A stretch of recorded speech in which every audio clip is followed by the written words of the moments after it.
Hello and welcome to the Money Lap Podcast. I'm Parker Kligerman, joined as always by Landon Cassill. This is our podcast about all motorsports, and I know I've said this every single time, but we have a massive show for you today, and also a word to the wise. Thanks to the Money Lap, Tesla has added Apple Podcast within their cars. You're welcome, especially my brother who has a Tesla, and it's crashed itself 3 times. Guest today, Hailie Deegan, Rajah Caruth, Ryan Truex, and of course, Adam Stern, who broke massive news on this very show last week. He's coming back, maybe to break some more news. We'll see. We've got those rising stars. We've got our biggest stories from 2023 in NASCAR, F1, IndyCar that we're going to dive into, and even predictions of 2024. As always, this is live and it's on YouTube. But for our podcast listeners, we'll do our best to describe everything that's happening here because this is an awesome show. This has been fun. It's our final show of 2023. It's Money Lap Live. Let's hit it.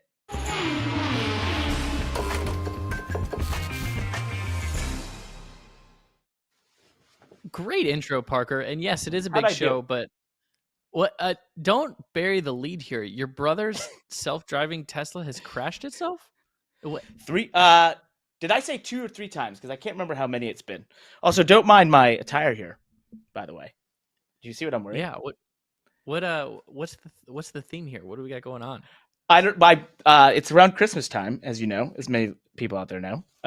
December 13th. And one of my best friends, we do like a secret Santa for all my high school buddies. And he got me this last year when I announced the 48 ride. And it's a 2003 or 2002 Jimmy Johnson Winston Cup jacket original. Okay. Pretty sweet. Yeah. Anyway, I just wanted to surprise you with it. But I feel it's like quite hot in this room. I'm not going to wear it much longer. You could get street styled in Soho with that jacket on. I did see, I was down in, remember my story about Emma Roberts, who you don't know, in Brooklyn. I saw many of these. I saw tons of these jackets out there. And I was like, hey, a NASCAR fan. I saw this one girl. I actually went up to her. She was wearing a Dale Earnhardt Intimidator t-shirt that was awesome right next to us we were at dinner. And I had to go up to her. I'm like, hey, you a NASCAR fan or like F1 or anything? She's like, nope. Don't even know anything about it. Just thought the shirt was cool. I was like, okay, got it. Awesome. Love that. So well, there you go. Welcome to the show, buddy. Our final one, 2023. I know. It's been a journey. I mean, can you believe what we've pulled off here with 5 consecutive live shows, completely mistake-free? I'm just saying that because it's going to make our production team cringe because we still have 2 hours, 3 hours left? No, I'm looking at a clock. 3 hours of live broadcast left before we can say that it was mistake free. But we started on time for all 5 of them. Yep. We can't say that we ended on time because last week I think we went like 5 minutes over or 10 minutes over. 3 hours wasn't enough. It was the longest show in history last week ever. 3 hours may not be enough. Who knew you could talk about motorsports? 3 hours may not be enough this week because we have more guests scheduled for this week than we've had for any of our other shows. So we might run out of time this week. No, we really may. And we will do our best to cruise through this. Let's jump in the PR lap for our newest listeners out there who don't know what this is. This is where we get to talk about ourselves a little bit. And just all the cool things, as you mentioned, that we've been doing with this. This is our 5th live show. It's our 35th podcast of the year in 2023. We launched this Money Lap back in May.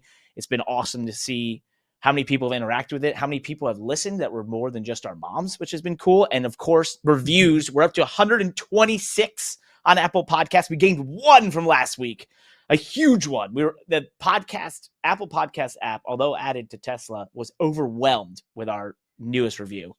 And Spotify was completely overtaken by 4 more reviews, getting us to 99. So 4.9 over there. We're just 0.1 below 5 stars. No new written ones, but pretty good accolades for us to be at this many reviews. People are engaging there. And then, of course, on YouTube, we have blasted by 1,500 subscribers. We have many of the most famous YouTubers in the world worried that we're sucking up all of the airtime on YouTube. So, yeah, absolutely. And they should be concerned because obviously this live broadcast is primarily targeted to YouTube. So if you are tuning in or you're listening to this later on, just know when we talk about live shows, our live version of these shows are on YouTube. You can leave comments there, but you can also listen on all those other platforms. Did you know we just had our biggest ever Instagram video as well on Money Lab as of today? That's right. Yeah. So we probably the best piece of our whole content library is that our team takes excellent clips from our shows because we talk about a lot of things, repurpose them, send them out to Instagram, Twitter. What did we have something go viral? Well, we did. So it's the fastest lap in motorsport history. My little Money Lap about Gilles de Ferran's lap at California Speedway in 2000, 241.4 miles per hour. Absolutely insane lap. The rumor, by the way, because there's tons of comments of people being like, well, you know, the Le Mans car at Mulsanne in 1980 something went 253.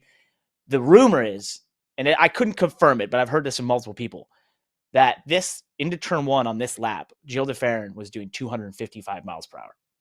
Now, you and I have gone about 200, probably a little over 200 into turn one at California Speedway, and then lifted, braked, got the car settled down to the center.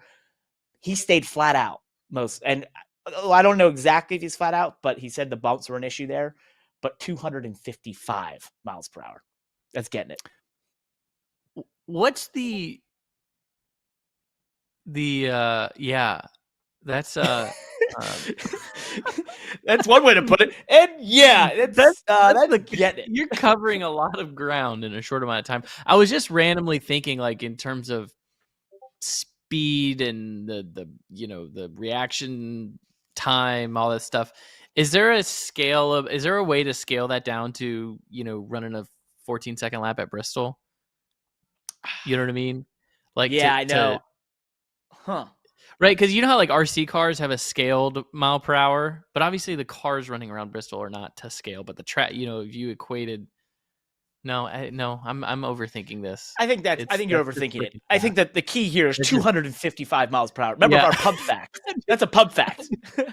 When I said rest in peace earlier, by the way, I was talking about Fontana, the Speedway. Not Gilles de Ferran, but. Well, you know what I want to do in 2024? We've got, so because of this live show, just a little bit more about us. Two things. One, we got to give a shout out to Freddie Kraft on Door Bumper Clear. Gave us a shout out from our Adam Stern quote from this past show last week. Also, Eric Estep, the big NASCAR YouTuber, gave us a shout out. So thank you guys. Thanks for being listeners. We appreciate it. Really glad to announce that most likely Brett Griffin is not a listener. No, I'm just kidding. Sorry. Love you guys. Just got to give him some shit. Where was I going with this? Oh, pub facts. 255 miles per hour. Pretty cool. I think through this whole live deal, though, we've had to reach out to so many drivers. And we attempted to have someone from F1, NASCAR, and IndyCar all on this show today. It was it's a tough time in the year for race car drivers because they're either in a sim or on vacation. And there's no in between. And literally, I'm going on vacation tomorrow. So I get it. But because of that, we've made so many relationships. I think in 2024, someone like Gilles de Ferran could come on this podcast and tell us what it was like to do 255 miles per hour. That would be awesome. That would be incredible. Yeah, we've had so many people reach out in the last 5 weeks that talk about what we're doing, love what we're doing. Denny Hamlin's one of them that I've been texting about coming on the show. We just couldn't get schedules lined up. He wants to come on next week, but you're still on vacation, so I still haven't texted him. I left Denny on red right now. Good. He said, "Can I come on Monday?" Sorry, he texted me and said, "Can I come on Monday the 18th?" And I haven't responded because, first of all, we're not doing a live show. We're done with live shows, Denny. Nope. We're done. Yeah, it's over. It's over. You missed. We could make a show for him, but we will make a show for him, not a live show. We'll do an interview. Because we do want to talk to Denny about some of these awesome things, and the business, and think that he's things that he's involved in. I'm getting messages from my producers here that we're done for 2023. Are we done after this show for the year? It's the last podcast, unless you and I want to come up with one. for 2020. We're done we're going to take the rest of the year off after this. Okay. Yes. That's okay. Unless we came I up feel with like we're something deciding really this in real time live on the air, because I don't even think you and I have had this conversation yet. Yeah, if you're listening and you don't want us to stop, or you're in the chat here on YouTube, please let us know. Send us a message at the Money Lap on Twitter, Instagram. Don't do Facebook. No one's going to check it. Where else can they get to us? Email admin@eraser.gg. That's your email. We need a Money Lap email, by the way, Josh. Figure that one out. You can text Parker. His phone number is what? Yeah. Here's Landon Cassill's phone number. Send it to here. We did try to have we'll get some big news that dropped, by the way. So we'll just leave the PR lap for now before we and I just want to go into some big news that was dropping all over the place in the last hour. Can we get into it? Yeah, let's go ahead. I just wanted your permission on this one. So yeah, go right the Xfinity series. Yeah, the Xfinity series had major announcements in just the last hour. Joe Gibbs Racing announced 456 new drivers will be racing for them across 33 Xfinity races. I'm just kidding. No, Sheldon Creed, Chandler Smith going full-time. You've got John Hunter and Eric Almirola, who Eric was announced on the sidelines of a football game by accident that he'd be there, but he's splitting a car with John Hunter. And then you have Ryan Truex and a host of other young drivers that will be in another car as well. So stacked lineup for Joe Gibbs Racing in 2024 in the Xfinity series. They're going to be tough competition. That is going to be a lot of different diecasts, Parker, with all those drivers. So if you are a racing enthusiast looking for high-quality diecast and apparel for all your 2024 drivers, including the JGR lineup of 8 different drivers and the new Colleague Racing lineup with Scott Van Gisbergen and Shane Van Gisbergen, you should get that right. Shane. Gosh, why do I get these Australians mixed up? Shane, I know I get that because I called him Brody Kostecki 2 weeks ago. Now I just I tried to mix Scott McLaughlin with Shane Van's. Their names aren't even different. It's not even. I feel like walking off right now. It's the Motorsports show. I just can't get it. I can't say any of the words. I can't even say the words. But if you need a diecast from those drivers, who will not be named because their drivers. Actually, whose diecasts are definitely on SpoilerDiecast.com is Hailie Deegan, who we're going to be talking to in just a minute. But Spoiler Diecast, they pride themselves on excellent service. All their short orders ship either same or next day, ensuring you get your hands on your favorite products in no time. Best part, they offer free shipping on orders over $20. That's right. You can enjoy a smooth and affordable shopping experience with them. SpoilerDiecast.com. Also, Parker, just in time for the holidays, at SpoilerDiecast.com, they have a gift card. So if you don't know what diecast your friends or loved ones might want, you can go to SpoilerDiecast.com, buy them a gift card anywhere from $10 up to $200. Get your friends, your family a SpoilerDiecast.com gift card or all kinds of products. SpoilerDiecast.com. Well done. Love you, Spoiler Diecast. Thanks for supporting us all season. They were our first partner ever in Money Lap history. And can't wait to see what we do together in 2024. Thank you, guys. Really appreciate it. If you like us and you like the Money Lap, go check out Spoiler Diecast. Big supporters of what we're doing here. I'm also seeing some great comments in the chat. They're saying we're some of the best driver content out there. Hey, that's cool. My God. Yeah, well, thank you. Who knew? I mean, that more verification. It's more than just our moms watching. That's exciting. I think we did have a comment though that I talk too much. So I'm gonna have to fair amount. Yeah. I'm gonna have to get paid by the word on I this. I got a reprimanding from the team. So you mentioned the other news out there in Xfinity. Why I believe the Xfinity series I just tweeted is stacked in 2024. Shane Van Gisbergen is going to be running full time, which I didn't expect. I thought he was going to be part time. So that is that's going to be really interesting. You got AJ who came back, AJ Allmendinger. They announced that last week just after we did our show. So I just think obviously the road courses, serious competition out there. So this is going to be, pretty exciting. Also, WeatherTech was a part of the Shane announcement that they're going to be sponsoring him and Zane Smith in 2024, which WeatherTech, big time IMSA sponsor, obviously the IMSA WeatherTech series for many years. They've had cars in the series. And so I know Shane drove the WeatherTech car a couple times. So I think, there's that connection there. Yeah. But cool to see a new partner coming into NASCAR, not just in IMSA. American made stuff, by the way, from what I'm told. So interesting. Yeah. So I want to, obviously we've got Hailie Deegan coming up here, so we're going to start talking to her. Let's revisit the Shane conversation for later or at some point in the show if we can.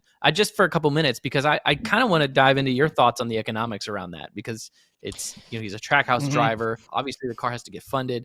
Do you think, did Colleague take a risk? Is Trackhouse paying it for it? Obviously we saw WeatherTech is on the car. There's a lot of stuff going on there that I think it's really interesting. Obviously there's a lot of hands in the pie to make that deal happen. And I kind of want to see if we can unpack at least our level of knowledge of it. Yeah. No, I think there's a lot to unpack there. We definitely will. We've got 3 hours, although we've got a ton of people, and you mentioned it. Our next guest is a pretty big deal. This driver has competed in just 70 races in the NASCAR's top 3 series, but currently between Instagram, TikTok, and YouTube has amassed more than 5 million dedicated disciples, meaning their audience is larger than the second most watched NASCAR race of 2023. She's going to be in the Xfinity Series in 2024. It's Hailie Deegan on the Money Lap Live. Welcome to the show, Hailie. Thank you for joining us. Appreciate it. Yeah, I really, really appreciate it. Thanks for having me. It's awesome. That's awesome. Yeah. I want to start there real quick. You have a huge following. I was doing a little bit of research. I knew you were popular. You were the most popular driver in the Truck Series this year. But at the tip of your fingers, 5 million people. That's incredible. What an amazing following you have. Thank you. I appreciate it. Yeah, it comes with a lot of work, a lot of time and effort that's put into social media, but there's a value in it.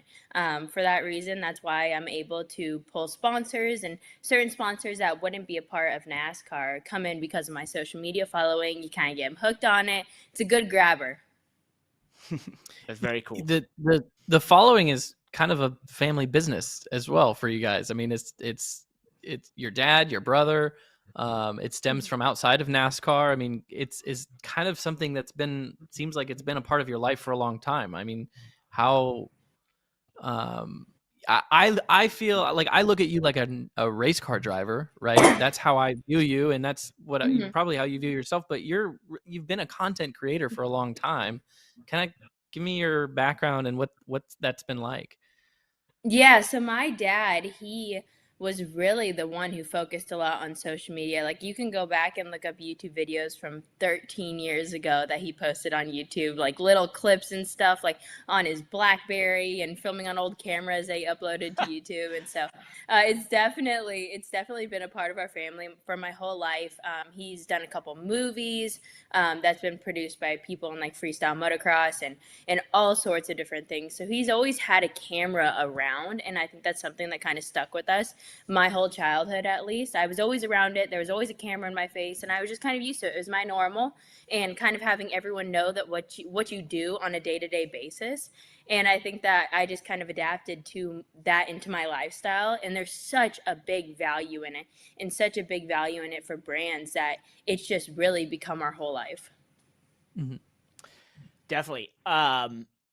And I was a big Meta Militia fan. I'm just gonna put it out there. So I was a huge X Games fan. So I've seen your dad at the track, and I've told him that once or twice. I was like, hey man, I definitely watched all that stuff. My brothers and I were into all these snowboarding videos, and they had such a snowboarder like 90s vibe, but with motorcycles. Mm-hmm.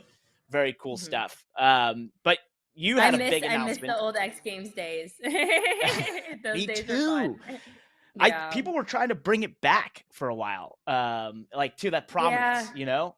I just don't know if it will. It's hard. I think it was an era. Like, I truly think it was an era that was hard. It's going to be hard to bring something back like that. Yep, definitely. You had a big announcement as well. Speaking of big things, this October, you are going Xfinity Series racing in 2024. We can dive into obviously some of the big announcements that came out today of who we're going to be racing against. You and I will be racing against each other. Yes. But that had to be a really big moment, because I know you've worked at this for a while, trying to make that jump from trucks to Xfinity. What did that mean to you to finally get it done and know you're going racing in 2024 in the Xfinity Series? Honestly, it's still a little surreal. I think because I'm not at the track yet, I'm not a part of it yet. And so I think just knowing that it's been a dream of mine for a long, long time to be able to make it into the Xfinity series, obviously moving up from trucks. It's been tough. I've been trying so hard to just kind of find an opportunity to go into the Xfinity series just because I think it's going to be a little bit better for me. And I think all around with multiple different things. So this opportunity arose and I definitely jumped on it. I was super, super interested from the start of the conversations. It was actually pretty funny. The story goes back to at COTA during the truck race there. I was headed driver intros, and my now fiance Chase was walking around the garage with his camera and stuff. We were about to head to intros, and someone pulled him in one of the Xfinity haulers. It was guys from AM Racing, and they started talking to him about this opportunity because they didn't know really how to get a hold of me. And so they started talking to Chase about it, and I'm texting Chase. I'm like, dude, intros are starting. Where are you? Like, we got to film this. Like, where are you at? And he's like, it's important. I'll be over there in a little bit. And I'm like, what is so important? I'm really glad that I didn't talk him out of going into that meeting to go film intros. And so it definitely, that's where everything started from. And it just took off from there. And we started conversations, a lot of dinner meetings. And next thing you know, I'm racing Xfinity full time. It's Awesome. I love that story because it's so it just tells you how fragile and finicky some of these things in our world just are, and maybe that's life in general, right? It's just things are serendipitous, or things happen right place, right time. I think from an outsider's perspective, sometimes you think it's this big professional racing series and everything's on TV and everything is so structured and we all have agents and everything, like there's some super robotic and structured pipeline. But at the end of the day, it's like, I don't know, the most popular driver and one of the most popular drivers in the entire sport initiated getting her ride because of people bumping into each other 10 minutes before a race. Like, yes, it's funny. It's really, really funny. What, so we talk because Parker and I are drivers and we love talking about driving on our show. We like to get technical, or at least I like to get technical about things. And we like to ask, when we have other drivers on, we like to ask them about their process and how do you approach a race, and even specifically, how do you approach driving? So kind of explain to us who Hailie Deegan is as a driver, and how do you look at it? Yeah, I think when it comes to the racing side of things, of who I am as a driver, I like to drive anything. Like anything and everything that I can get my hands on, I will drive. I'm not a person that's like, oh, I only want to stick to one thing. I came from off-road truck racing, totally different. I think me, Sheldon Creed, Riley did it a little bit. There's a few kids that came from the off-road side of things, but it's kind of rare. And so I think just being able to be in so many different forms of racing. I race legend cars, I race bandoleros, late models, did the SRX stuff. I've done a bunch of different things, tested some like sprint car style stuff, and ended up racing micros too, which I still race now. We're getting ready to head to one of the biggest races. But that's how I kind of approach the driving side of things, is that I look at it as the more tools you can have in your toolbox, the better you're going to be. And I think having those resources to be able to go and drive a bunch of different things, you can learn something from everything when it comes to racing. And so that's how I kind of look at it and just kind of go from there. So, and one thing I think that's really become prevalent for drivers, and we talk about this all the time, and I think it's also become like the driver get out of free jail card as well, which is that I'm in the sim. But yesterday I was texting you to come on here. You were in the sim. I was texting another driver to come on here today. We wanted to get Sheldon Creed on. He's in the sim right now. So it's obviously we're all running sim. It's I think I went through this last year when I went into my ride in the Xfinity series, where I was trying to do sim for a car I didn't really know or understand. I feel like for you, it's sort of, you've done one Xfinity start. What are you using? What are you doing in the sim? What are you focusing on that you can say, like, this is what I'm trying to learn out of the sim or get out of it as you go, doing it in December, and we're not in the real race cars again until February. Yeah, that was one thing that was big for me when it came to running that one Xfinity race. Is I told my manager, I was like, we got to find the money to do at least one Xfinity race before I go Xfinity racing. And I know that's really hard for him because it is expensive. But he went out there, was able to find me money to do a race, because I was like, if I get the opportunity to race Xfinity full time, I want to know what I'm getting myself into. And so I was able to go out there, do that one race, and I feel like I have such a better concept of what I'm getting myself into that I know how to prepare better now that I'm in this opportunity where I have a whole off season to get ready for it. But the simulator side of things, Ford has given me access to go to the Ford Sim in quite a bit. And AM Racing, who I'm racing for next year, the next couple years, is never been to a simulator before. So that's a new resource that they're going to have that I think is going to be super valuable. You got to keep in mind, we don't get much practice. And I know you guys understand that too. So being able to run those changes that you would normally run during practice, and there's only so many changes you can make at the track with how much time we get in practice. So being able to do that on the simulator beforehand, kind of weed out the things that you don't want to try when you get to the track. You can find a few things here and there. And then for me, being new to the Xfinity Series is getting comfortable in the car, understanding what changes do what, how they affect it differently. And I feel like that just makes me so much more prepared going into these races. Well, what did you learn from your Xfinity race, that first, kind of icebreaker that you said you were looking for? I think the biggest thing that stuck out to me was they're not so locked down like a truck. A truck, on mile and a half, you kind of plant that wheel, and when it steps big. It's not like a little light step. In the moment, I feel like in a truck, you turn the wheel right, it's like a tenth, a tenth, a tenth. And the Xfinity car, the first thing I noticed is that I could be kind of like moving the wheel a little bit more than I could in a truck, and it wasn't slowing me down. And so I'm like, man, I really like this. It's a little more skatey, less downforce.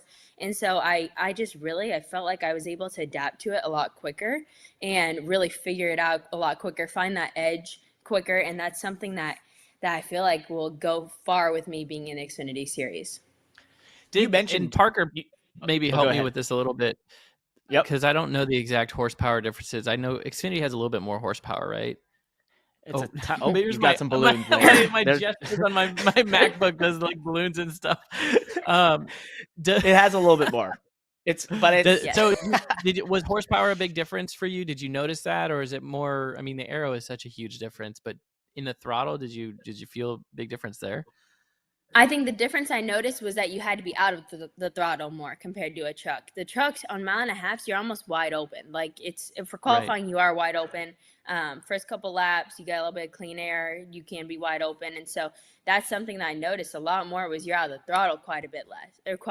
And so that was more so one of the things that stuck out to me. Not so much the horsepower side of things. You definitely can tell off the corner the difference compared to a truck. The truck is so momentum based that I feel like if you kill your momentum in one corner, it takes like 2 laps to get it back going again. Well, and I think one thing that's worth noting too that doesn't get talked about a lot is you're in the throttle so much in the truck. Yes, because they have downforce, but that windshield is so big. It's like an air brake, right? So when you let out of the throttle in a truck, the truck has a ton of drag. It feels like you're putting the brakes on. So you just have to stay in the gas as much as you can. It has less to do with, the horsepower difference and actually more to do with the aerodynamics.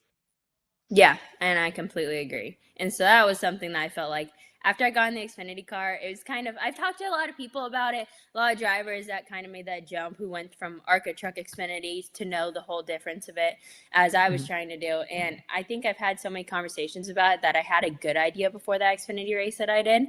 But I really wanted to just kind of witness it myself to really know, how do I prepare for this? What am I going to be doing? And how do I go to the track being confident in my abilities that I did the right things beforehand?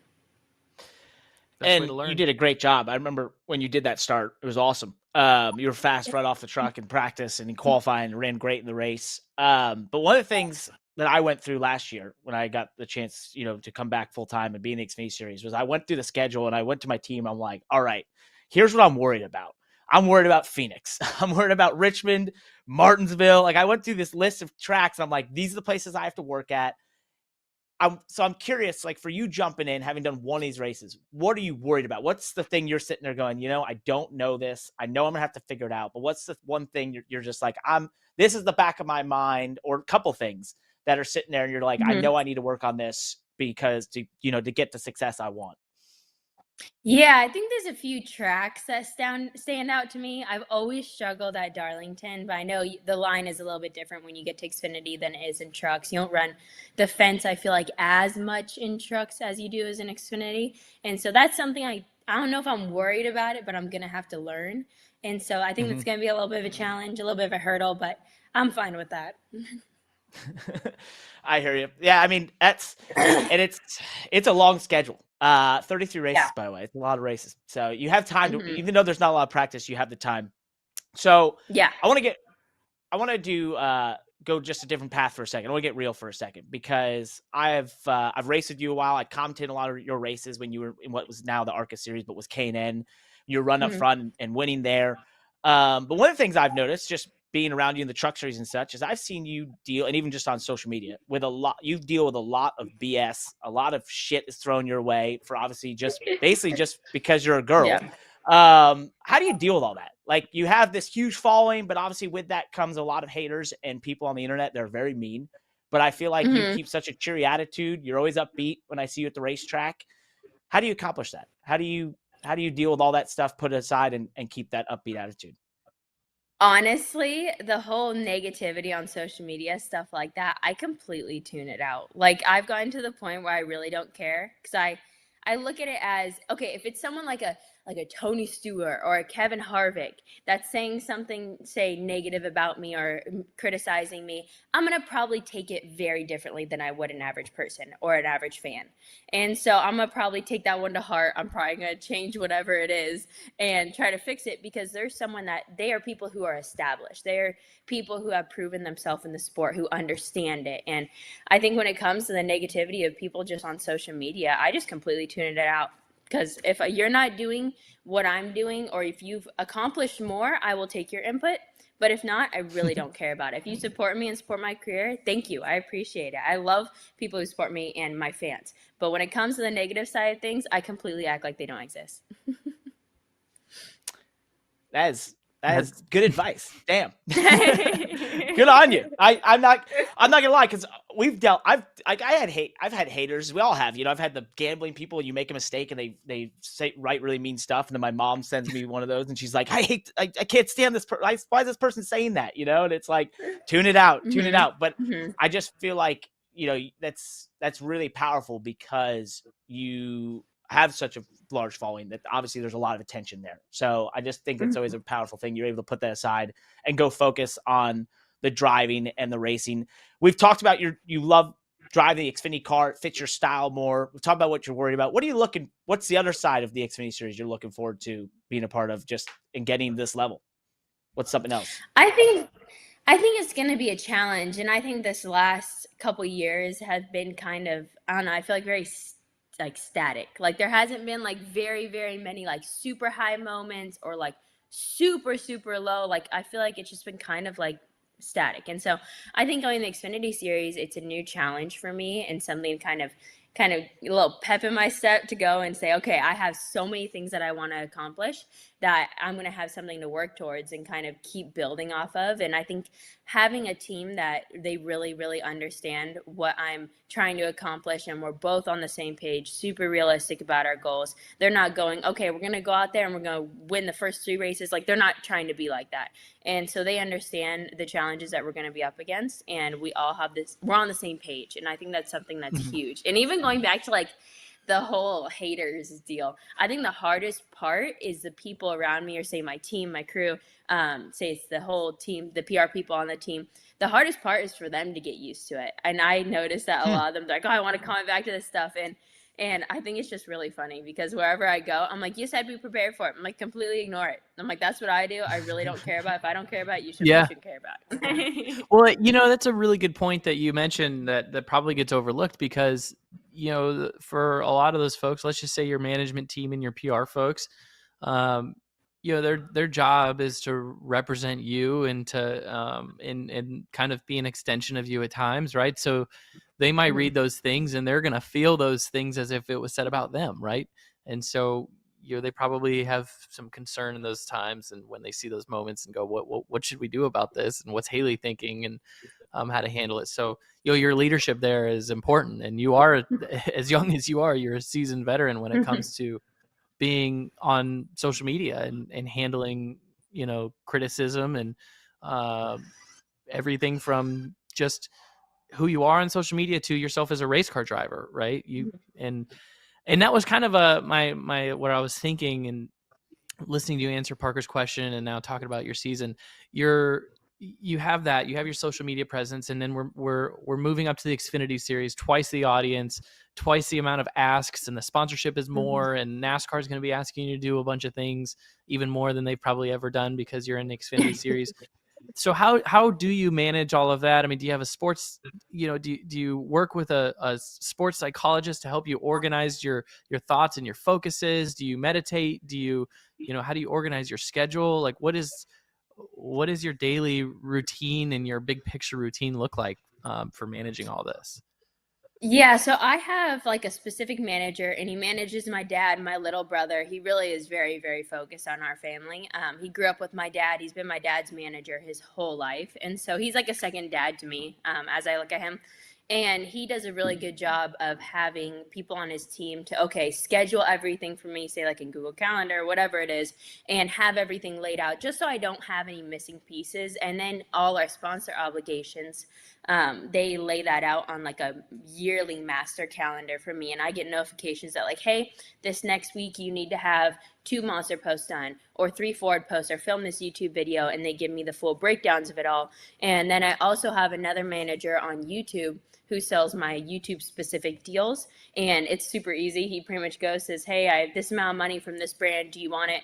And I say, yep, good. He sends me a 1-sheet piece of paper. I do the ad read and we throw it in a YouTube video. And so I feel like over the last year or two, we've had a really good system of organizing everything so that nothing falls through the cracks. And so when it comes to me though, I feel like I'm a pretty organized person, and I don't like being really like late on obligations and stuff like that. So I try to keep it, and I'm a write down person. So like I have a yearly master calendar that I keep in my house and go from there. Chase has a whiteboard that he has of our full posting schedule. So we're very, very in tune with what's going on and always having plans. We'll sit down once the race season starts and okay, this is the week.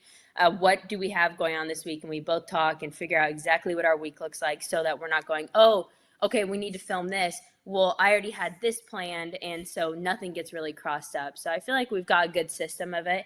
I love working out, though. I feel like that's my way to kind of tune everything out. That's my like meditation. And so other than that, though, it's really just preparing for racing and filming a lot. That's impressive. And it's good to hear because people don't always realize how much of a business and operation this is to be a race car driver, right? Things aren't just handed to you all the time, and we don't live in a box, and we're not just taken from place to place and told what to do. You have to manage your people, manage your business, make decisions on a daily basis, deal with priorities, right? Because you have sponsor obligations, but you also have obligations as a race car driver. And so and I think when it comes to the obligation side of things, I get a lot of people that assume that like social media comes first in my life. Social media comes second to racing. Racing is my number one goal. I will put everything down when it comes to a racing obligation. My sim comes first when I'm scheduling stuff throughout the week. I always make sure the racing stuff is taken care of before I do anything when it comes to social media. And my management team knows that. The race team knows that. So I always try to make everyone on the same page when it comes to that, so they understand what my priorities are. I just hope our production team is taking notes about your guys' organization with the scheduling and posting and such. Please, everyone in the Money Lap, listen to that. Take notes on it. We'd like to hear more. And don't worry, the Money Lap comes first for me, Hailie. So, but no, I'm just kidding. No, all of us drivers, racing comes first. So before we let you go, though, we always do a question of the day on these Money Lap lives. And we've got a pretty interesting one for this final show that we're doing in 2023. Basically, what is one thing in motorsports you are looking forward to in 2024, easy for me to say, that isn't related to you? So something else in the motorsports world, you can pick whatever it is that you're looking forward to in 2024. Like any type of motorsports? Anything. If it has a motor. We are the Money Lab. We cover everything. Yeah. It could be X Games drawing. You know what I mean?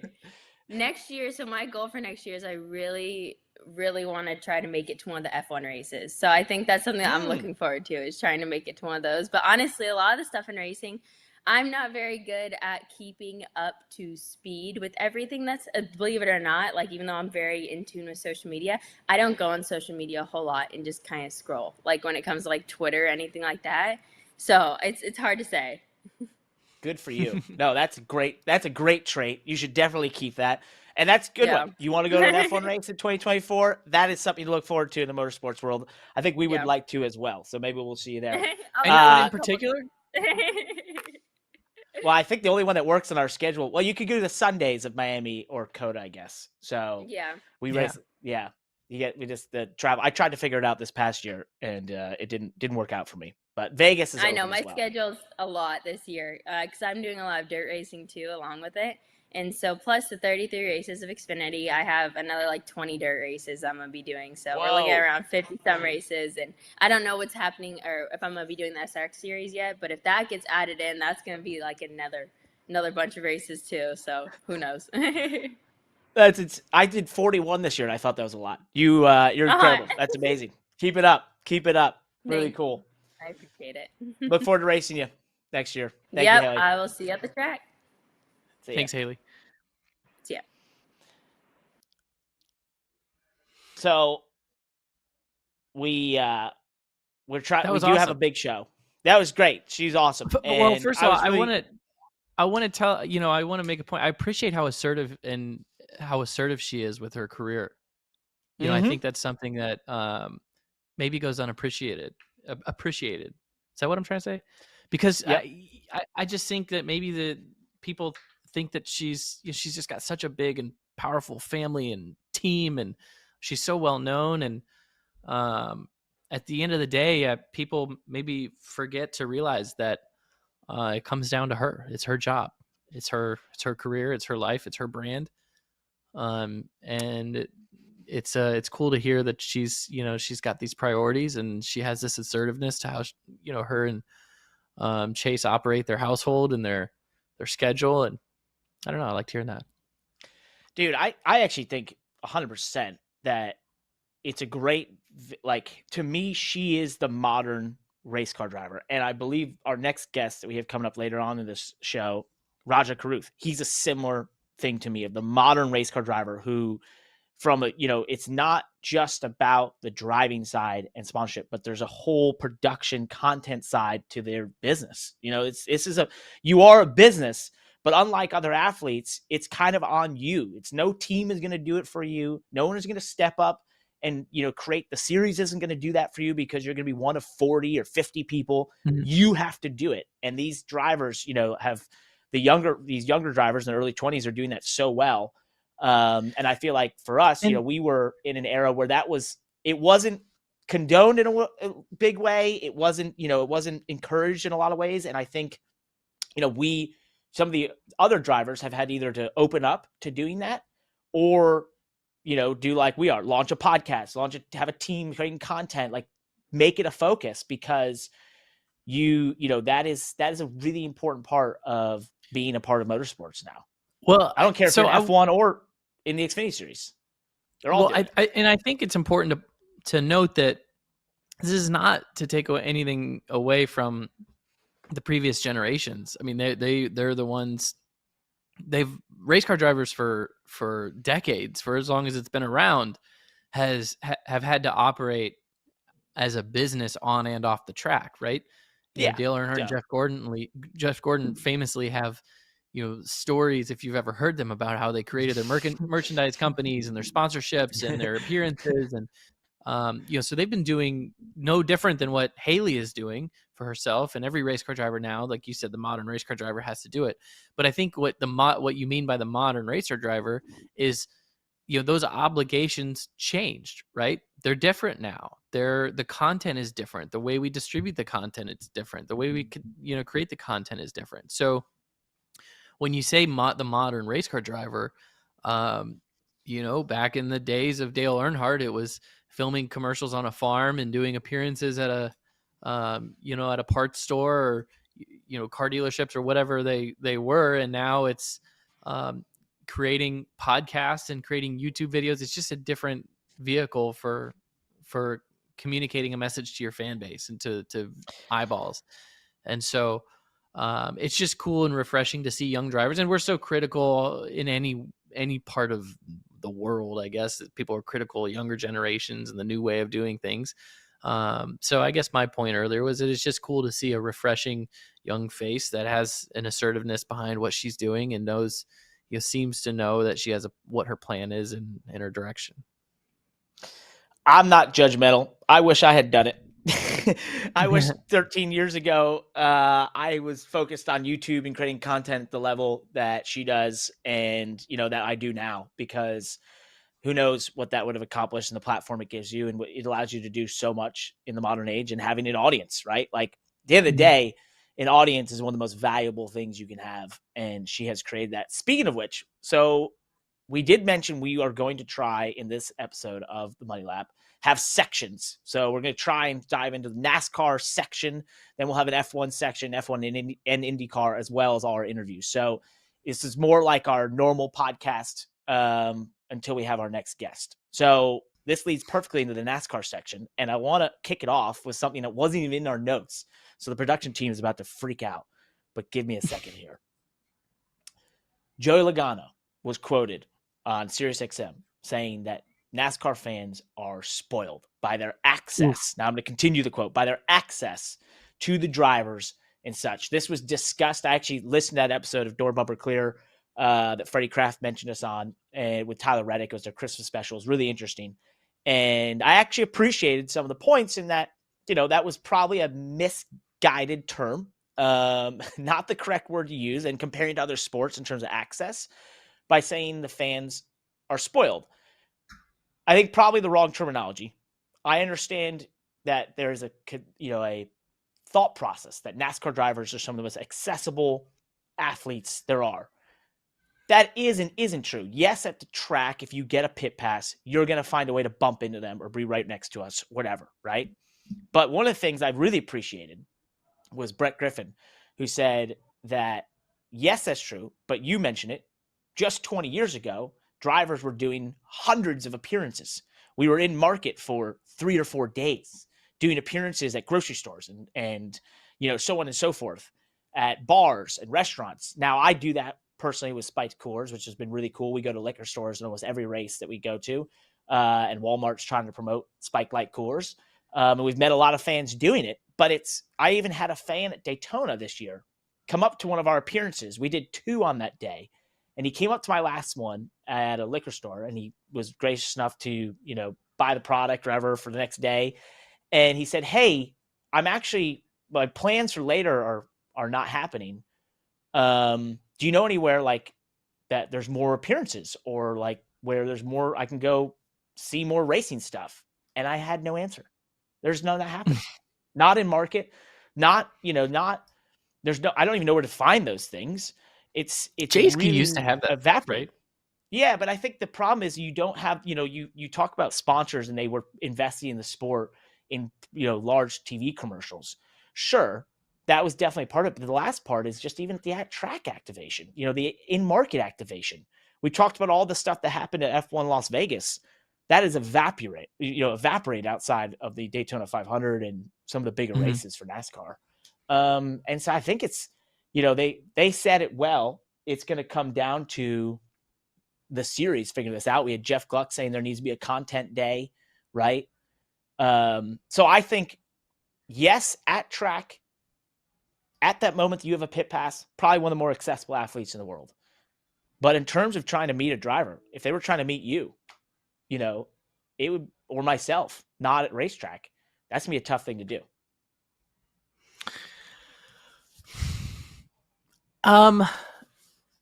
It's an interesting statement. Thank you for the analysis. I don't think I've made you speechless.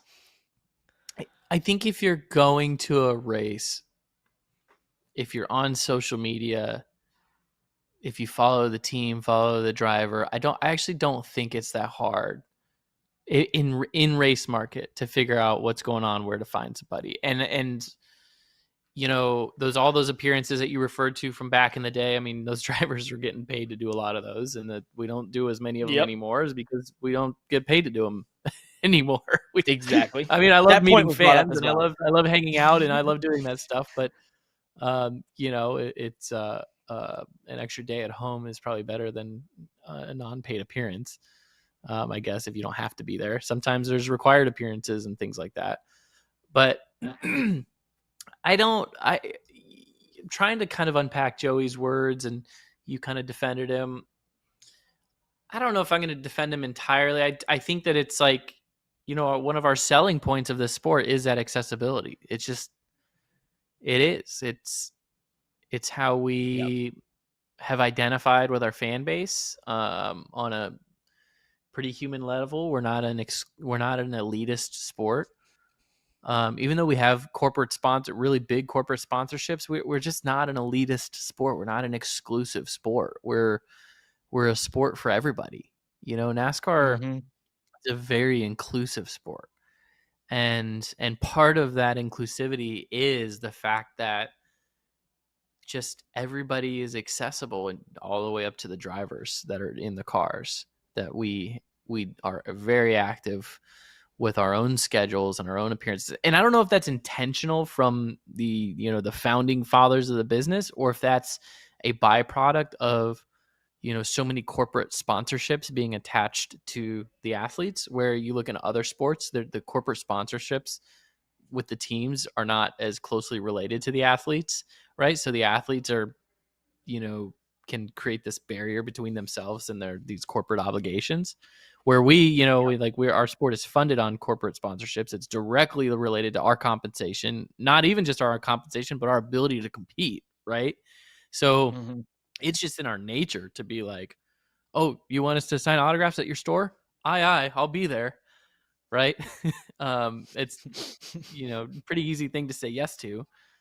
And so over decades and decades and decades, you create this sport that is where the drivers are really accessible. And so we have this intimate relationship with our fans. That's not to say that other sports don't have intimate relationships with their fans. I mean, I think football players, basketball players, their accessibility seems a lot of times to be very community driven, right? There's a lot of those athletes that have their own foundations. They're very active in their local markets, especially that they play in, a lot of them, the biggest names. So I'm not trying to take anything away from that, but I don't know. To say that fans are spoiled, and Joey's comment there, and then the uproar and criticism around it. Maybe spoiled is the wrong word. Maybe our NASCAR fans are blessed. I don't know. I think his frustration comes from those moments where he gets 25 autographs in his face when he's trying to make his way out to driver intros, and he can only sign 5 of them. And so somebody makes a comment, or they share their displeasure that he didn't get around to them, because he couldn't sign for everybody. He couldn't take every picture. And that's the kind of thing I feel like I've had these conversations with drivers over the course of my career on the driver intro stage. Right. And I've experienced these frustrations from drivers. So I feel like that's where that's coming from. It's like, gosh, these fans, they're so close to us.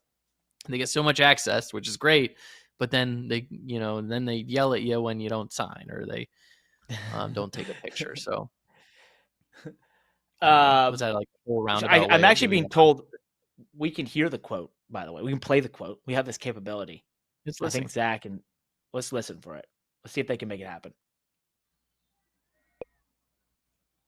Our fans are spoiled. And I love our race fans, but think about other sports for a second. Think about it. When are you going to meet an NFL player? Can you access an NFL plaer? Nope. Anytime, like 3 hours before a game? No. You can. Well, maybe if you're Taylor Swift. Yeah, okay. Maybe if you're Taylor Swift. One exception. But you can meet me 20 minutes, 10 minutes, 5 minutes before I get in the race car. You can take a picture with me. I am there. And all the other racers are the same thing. They all, we walk down a red carpet, and there is people on both sides of us, and all the drivers stop and sign autographs, or at least try their hardest to, right? It's hard to get everybody, but you try your hardest to. That is the norm in our sport. That doesn't happen in any other sport at all. So to say we're not accessible is wrong. That is not the case at all. We are very accessible. And when you think of race car drivers that are staying in a motorhome now, I don't know. I mean, I feel like the race car drivers that I know and get to know, they are normal folk. Like, there is no, like, I don't see, I mean, there's a couple of them that maybe live a little bigger lifestyles than others, but the majority of them are normal racers. And they're really not any different than the racer that's racing on Saturday night. They just been doing it on a little bigger stage, and yeah, they may have made a little bit more money. And that, you know, it changes a little bit of their lifestyle here and there, but they're still racers at heart. With access to private jets. I didn't hear the part where you said they're spoiled, though. Was that at the very beginning? In there. Yeah. So I think it cut off. Is he complaining about it? Is he like, because I guess the question that popped in my head is like, okay, so is this a feature or a bug? What are we suggesting? Mm-hmm. I don't know. I like, to me, I think it's a feature. I love that. I love that aspect of our sport. I've been in intense situation. I mean, maybe I don't have the fan base that Joey Logano has, or, you know, have been in a championship race like Joey Logano has, but I've had to focus, like my life and my job depended on it, and had to balance that with, you know, signing autographs and photos. And I'm sure that there's fans that have caught me at different times in my mood or level of focus, and they've got different versions of me, right?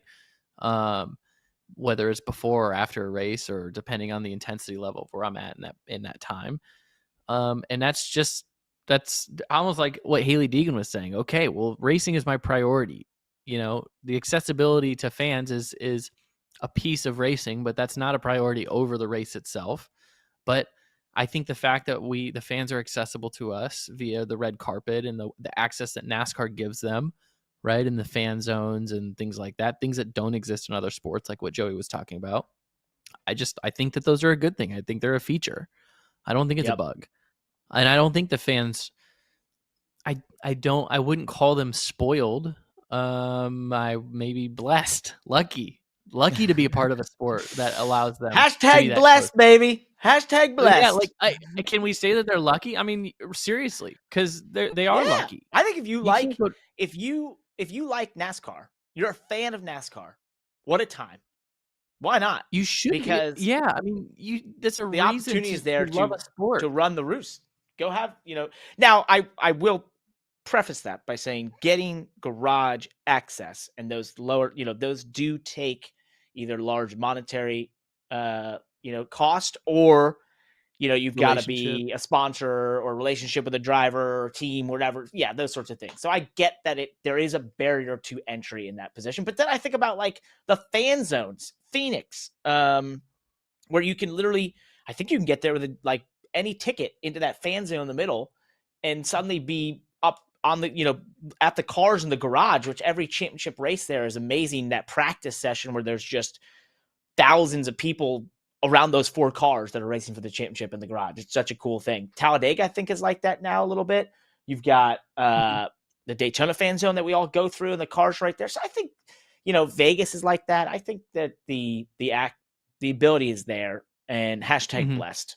I think we should. That's where we'll leave it. Hashtag speaking blessed. Of fan influence, let's transition to another topic here. So speaking of fan influence, there was recently a map of the United States that was, I think it was a study done.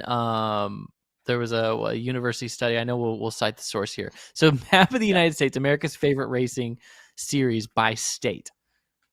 This was really interesting. Were there any surprises? There was a couple surprises that stood out to me, but then obviously, well, explainable to me as a racing veteran. But I loved seeing this. This is kind of cool.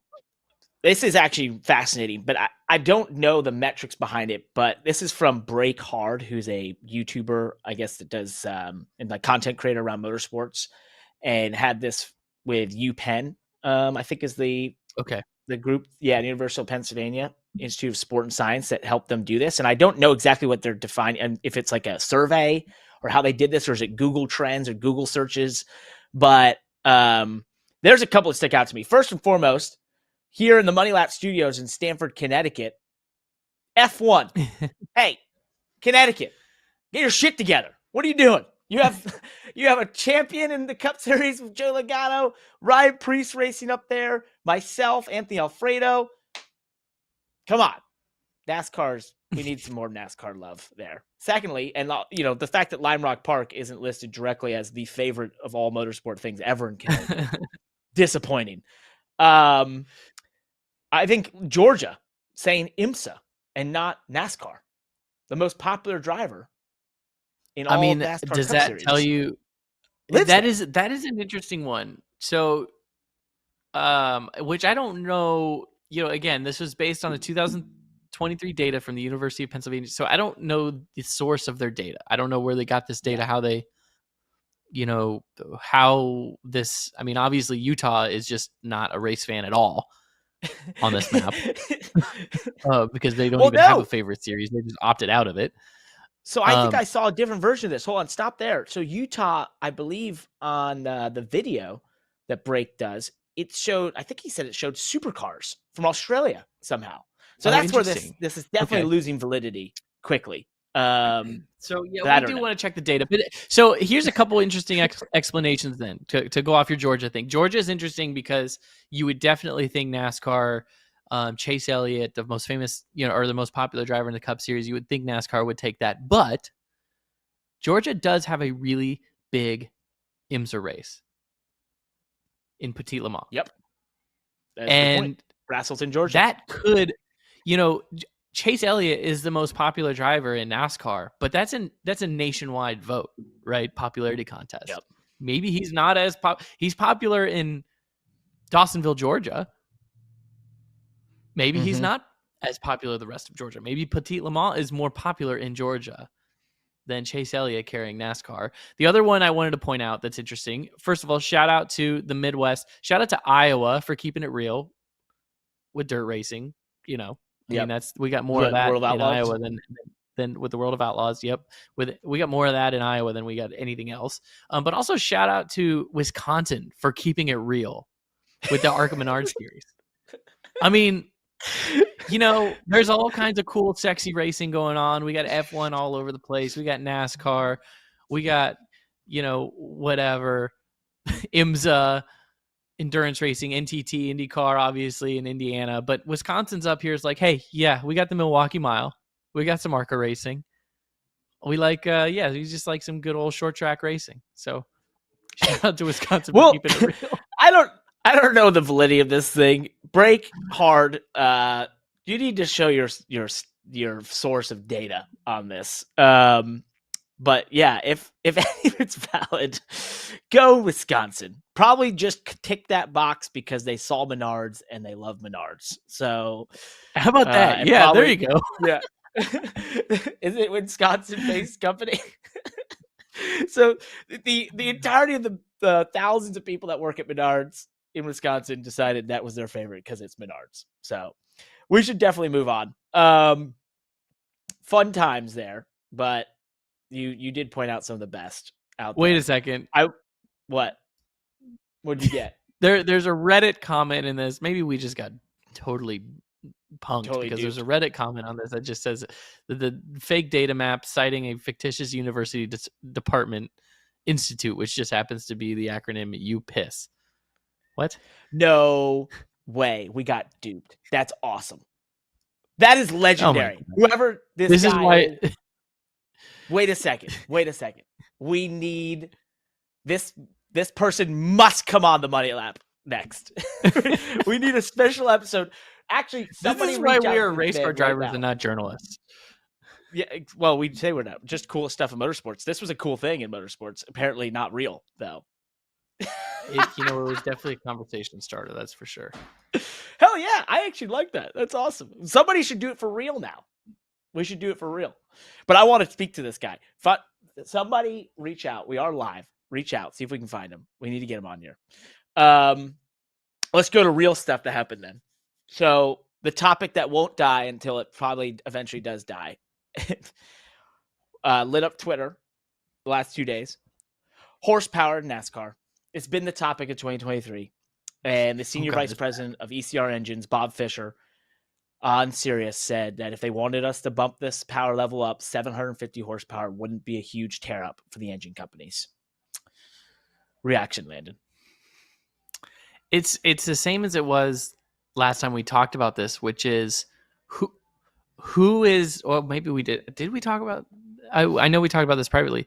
My point is, who is this deep state conspiracy that is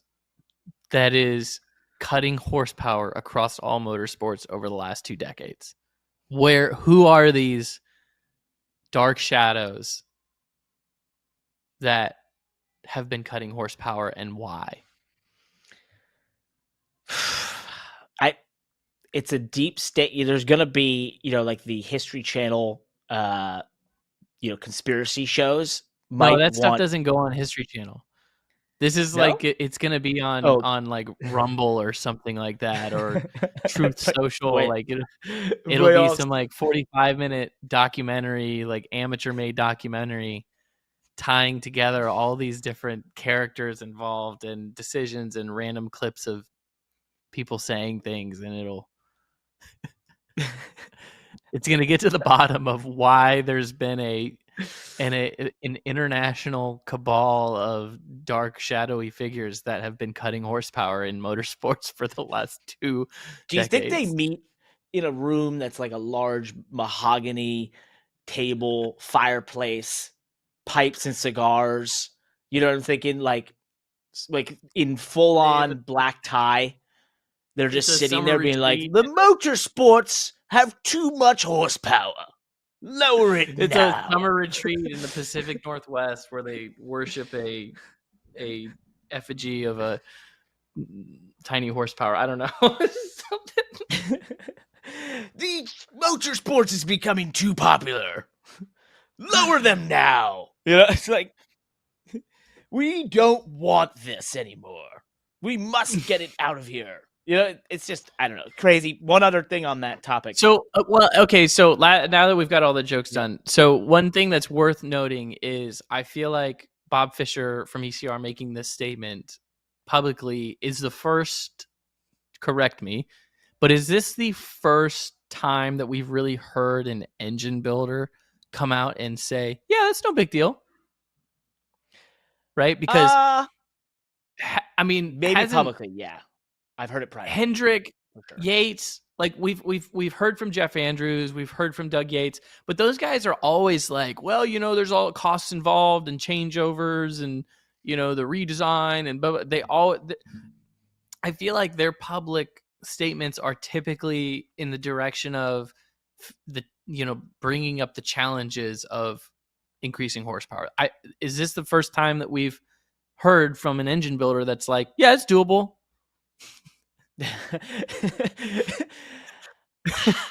This is so for the listeners and for you viewers, this is where it's tough for me sometimes, because you just had the same moment, which was like, hey, we text about this stuff all the time. We have so many conversations. I'm trying to remember what has been on the podcast and what has actually happened privately, or what I've read out there versus what I've been told. I'm just trying to think of like a moment because I know I've heard this, and I know I had conversations, obviously very close to ECR. I'd had conversations with some people there at times asking this very question, just like, hey, reality, if we just took this spacer off, what happens? They had this same comment, not a big deal, basically goes up in horsepower. Being a public statement, I can't remember off the top of my head right now. But I think the point is, what's so cool. Okay, so we're getting something in the chat. Doug Yates said it was doable as well. So there you go. It was public. Okay. I knew someone had kind of come out with it. Here's the crazy part. It's at that point that you're just like, okay, well then let's, what is stopping everyone, right? It just doesn't, it's a conversation that you just want to go away, and there's a really simple way to solve it. And the last bit I think that's pretty interesting is whenever people bring up the finances, I think this hasn't been talked about a lot since what's occurred in NASCAR in the last 3 years. It's really hard to have record-setting charter prices, access to this sport, be talking about all the great things happening, and then to sit there and say it's too expensive to have horsepower in a race car. A race car is supposed to be a the cartoon version of cars. It should be the most ridiculous in every facet possible. It should look ridiculous. It should go ridiculously fast. It should sound ridiculous, and it should drive ridiculously awesome. That's a race car to me, right? That is the epitome of what we try to do and why we fall in love with motorsports. So when cost is brought up and you have record-setting access points to get in there, it's really hard for me to sit there and seriously say, so what does $1 or $2 million do? If it costs everyone $1 million more, what does that really do? If it costs $2 million more, what does that really do? And can you get that back via not having this conversation anymore dominate every single podcast like ours out there, including you had on that, not to bring it up again, but the door bumper clear with Tyler Reddick. He mentioned that he had tested a raise in horsepower in the sim. And funny enough, they basically felt like, or he felt like going up 150 horsepower from where they are wasn't a big difference. And that really to make a true difference in the next gen car with the amount of tire it has, the gearing situation, he was like, it has to be upwards of 1,000. My thought on that was do it. Now we're talking. Yeah. Now you have a reason to why there's more than 1,000 horsepower. You know, before this, it's my point of pub facts. It's cool to say, to me, all top level tier 1 motorsport series should say roughly 1,000 horsepower. Whether it's Formula One, IndyCar, NASCAR, at some point in your season, I know ovals, that's tough, and super speedways, but at some point in your season, when someone asks you how much horsepower does this car have, it should be 1,000. It's 2023. Mm-hmm. There's so many cars with 700 horsepower, 650 horsepower on the road that you can buy with warranties and that are basically pedestrian at this point. 1,000 horsepower is the only sell point there is in the horsepower game. Everyone should be able to say 1,000 horsepower. And if it's more than that because the car needs it, well, then that's even more badass because it has a reason. I'll get off my soapbox. I'll stop ranting. I appreciate that. I'm okay with that. I think that, you know, maybe we've lost the plot over the last couple of decades when it comes to cost containment and the profitability of race teams, and then even controlling the race, right? The spirit of manufacturing a good race. Have we lost sight of what is attractive about race cars in the first place? For the sake of, hey, we want to manufacture a good race. So we have restrictor plate racing for pack racing, and we have, you know, I don't know, we're trying to keep the fields tighter and the lap times closer in a competitive fields because an entertaining race has been the priority, right? You hear industry folks, especially industry folks from NASCAR a lot of times saying, we're an entertainment business, right? So that's our that's our license to make decisions that for the sake of entertainment. That's a conversation we've had on the show of, you know, is that our guiding light? Is the entertainment business our guiding light, or is where's racing purity, motorsports purity fit into that guiding light? But because it's become such a topic of being low, and IndyCar is going through this, you know, they want to raise up their horsepower and make it more of a crazy race car with the hybrid system that has now been delayed. And we'll get into that later on this show. But, you know, in Formula One, people tout these are basically 1,000 or over 1,000 horsepower power units between the internal combustion engine unit, the internal combustion engine, and the hybrid system. That's a pub fact. These are fast. Everyone likes to say, oh, they don't sound as good as the V10s. Well, guess what? They're faster. I think, where does, you know, saying 1,000 horsepower, where does speed fit in the entertainment? And I know this has been discussed. You don't have to go fast to create a great race. And I think they're proving that at the mile and a half. And I'm not saying that the mile and a half need to have 1,000 horsepower, but road courses and short tracks, we had a different horsepower just a couple years ago in NASCAR Cup Series. Why is that not the case? You know, just, okay, 1,000 horsepower at those races. Bam, done. This is over. You and I aren't having this conversation. All we're talking about is, holy, you know, shit, did you see how hard it was to put the power down on the exit of the turn 12 at Coda? You know what I mean? It's like, wow, it was insane. That's entertaining. So I think that we could if the goal was to find the right amount of horsepower for these cars, then we need to, you know, they need to define that. What does that mean, right? Tyler Reddick drove in the sim and said we needed 1,000 horsepower. okay, 1,000 horsepower to do what? What's the goal? To be able to spin the tires at any moment, right? Is that the goal? Is it to generate a certain amount of tire degradation in a certain amount of laps, or a certain amount of tire heat in a certain amount of laps? Is that the goal? Or is it, to accomplish a certain amount of off throttle time? I think that we've probably haven't yet, because horsepower has always just been this subjective discussion and maybe not necessarily an objective. I think that when it becomes an objective and they can define, okay, here's the goal with horsepower. We're going to use our guiding light, right, as on off throttle time, or delta between max speed and min speed, and we're going to continue to increase horsepower until we find this metric that we're looking for. That's when you find the right amount. Until then, you're going to continue to have these almost like pet projects, like what we had with the short track packages. It's like, well, we gave it 100 horsepower and it didn't really do much. Yeah. Which I think would be the worst thing. We can move on from this because I'm sure everyone's tired of horsepower, but it is a bit of a lightning rail throughout motorsports and definitely in NASCAR as of late. And I think that would be a shame. If you do 100, 150 and it makes no difference, that would be a shame. And I hope it doesn't stop there, but at least it's like, okay, there's power, whatever. Somebody's going to be happier. Something will be different. I just know it. So we promised we'd dive into a lot of things with NASCAR. We've got Rajah Caruth coming up here probably in about 20 minutes. And we did promise this the NASCAR section, so we won't just spend it on 2 quotes from the NASCAR world. We did a bit of digging, Landon.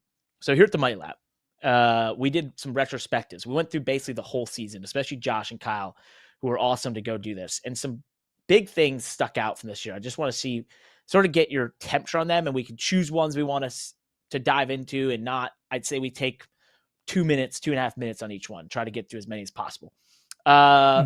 Rookies, obviously Ty Gibbs and Noah Gragson were rookies this year. Ty Gibbs won that. Pretty easy considering Noah was suspended and left his ride. The Chicago Street Race, still, I think, we've said it on here, one of the biggest events. I've said it's one of the biggest events in probably the last 2 decades for NASCAR, and most important. And I think it proved that for sure. It was a cool event. Here's one we can dive into. Remember this time last year, Kyle Busch was leaving Joe Gibbs Racing to go to Richard Childress Racing. I think that kind of worked out for all parties. Yeah. I think so too. It was an upgrade for Childress. I think it was fresh scenery for Kyle, which was much needed. What was interesting too is towards the end of Kyle's tenure at Gibbs, I think that Kyle was taking the heat for that. I think that Kyle was taking the criticism for that, because JGR as a team was still seeing success, winning races. Toyota as a manufacturer has been seeing success, winning races. But Kyle seemed to have fallen off right at the end. And I think a lot of discussions were critical of him and saying, maybe he's past his peak, and maybe he's, I don't know. They point to his family priorities, or just, I don't know, is just his time in the sport, and saying maybe he's past his good days, right? So for him to come out of the gate at RCR and win, how many races did he win last year? 2? 3. 3 races. Yeah. And not like, he won right away. California. Pretty big deal. Took it to him. So I think that was a pretty impressive statement, and a reminder that KFB is not gone until he's gone. He has this like incredible ability to just step up. To me is like, it was similar to Tony Stewart, Yeah. Like those guys like Kyle Busch and Tony Stewart, they have so much talent, and that they just have this ability to dig deeper than what you could even imagine to make a car go fast. And so I think that Kyle was maybe, something was off at JGR those last year and a half or a couple of years or whatever. And his new deal at RCR was all it needed for him to go out on, with a mission. I think it was a great statement. I think you put it, KFB went nowhere, right? Yeah, he switched teams, but he was still KFB, and he's still in just the first couple races of the season. Almost wins the Daytona 500, wins at California. Goes on to win Talladega. I think he really just set this tone of I came here to win. I'm winning, and we're going to be a championship contender. And I had them go into the championship 4.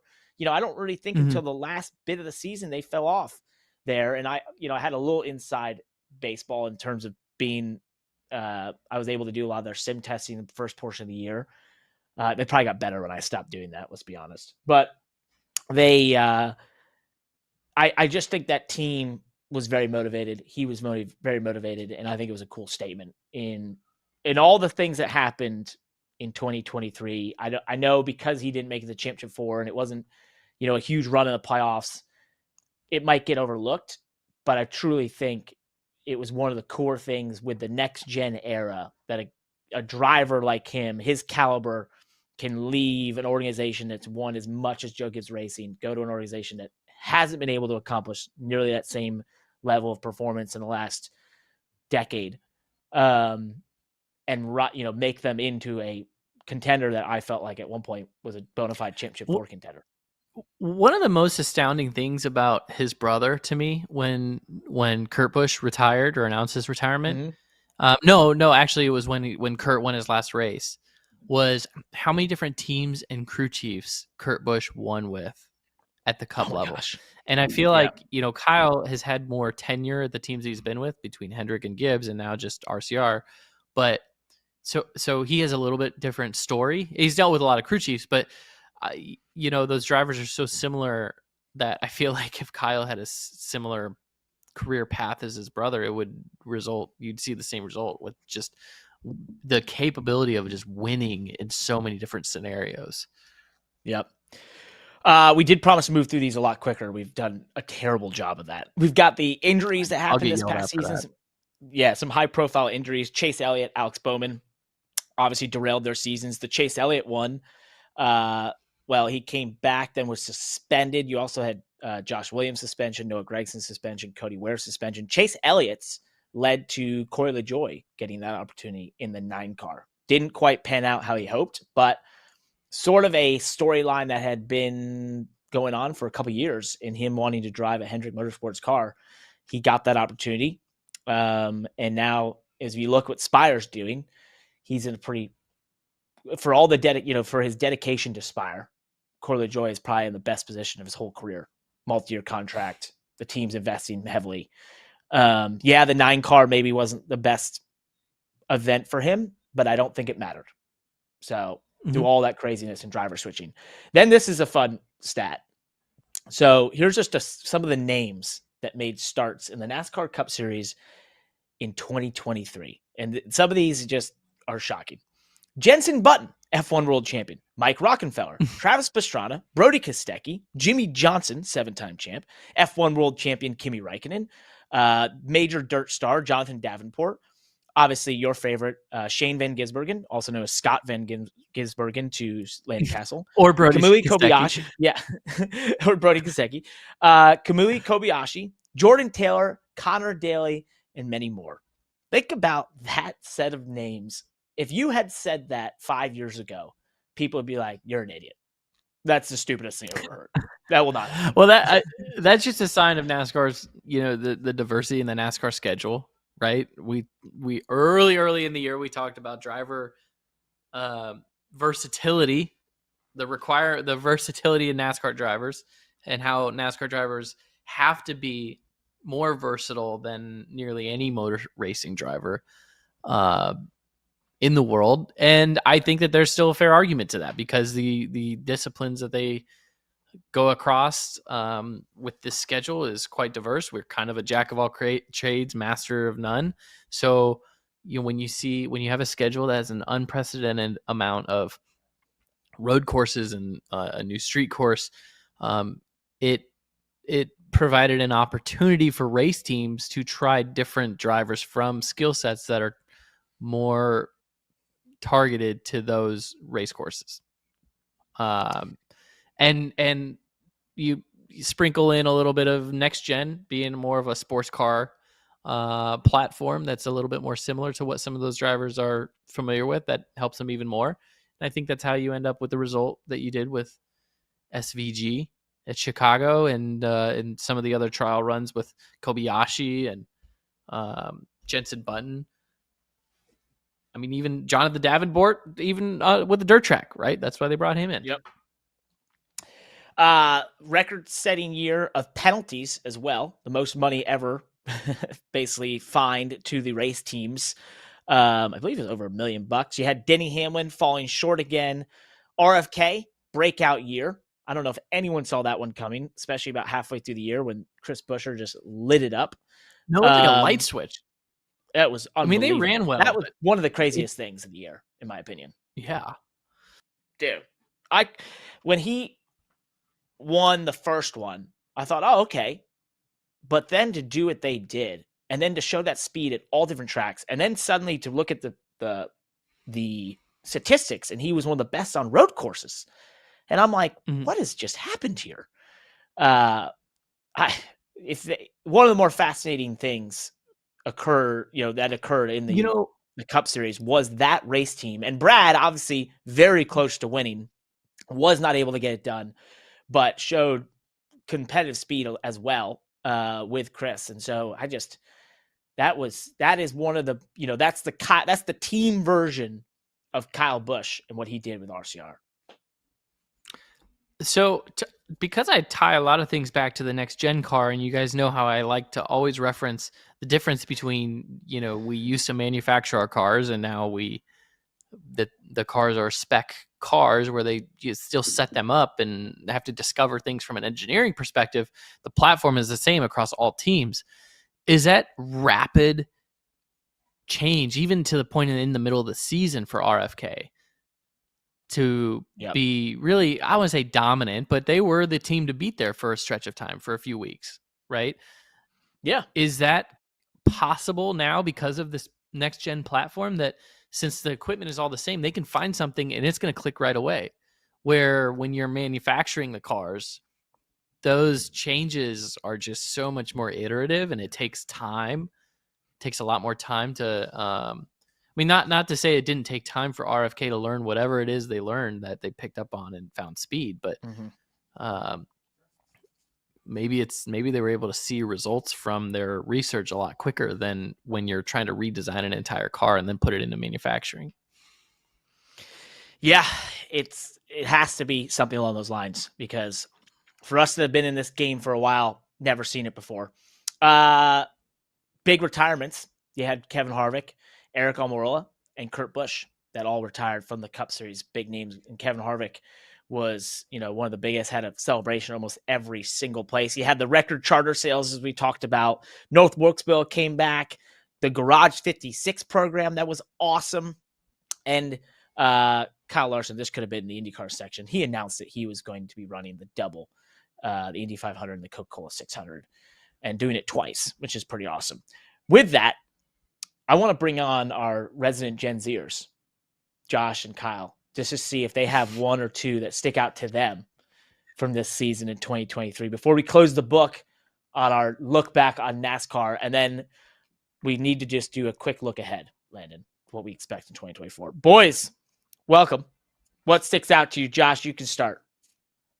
Well, the first thing that kind of sticks out to me is, first of all, I want to loop back on that Garage 56. You said it so much in passing. I feel like it deserves a little bit more time than that.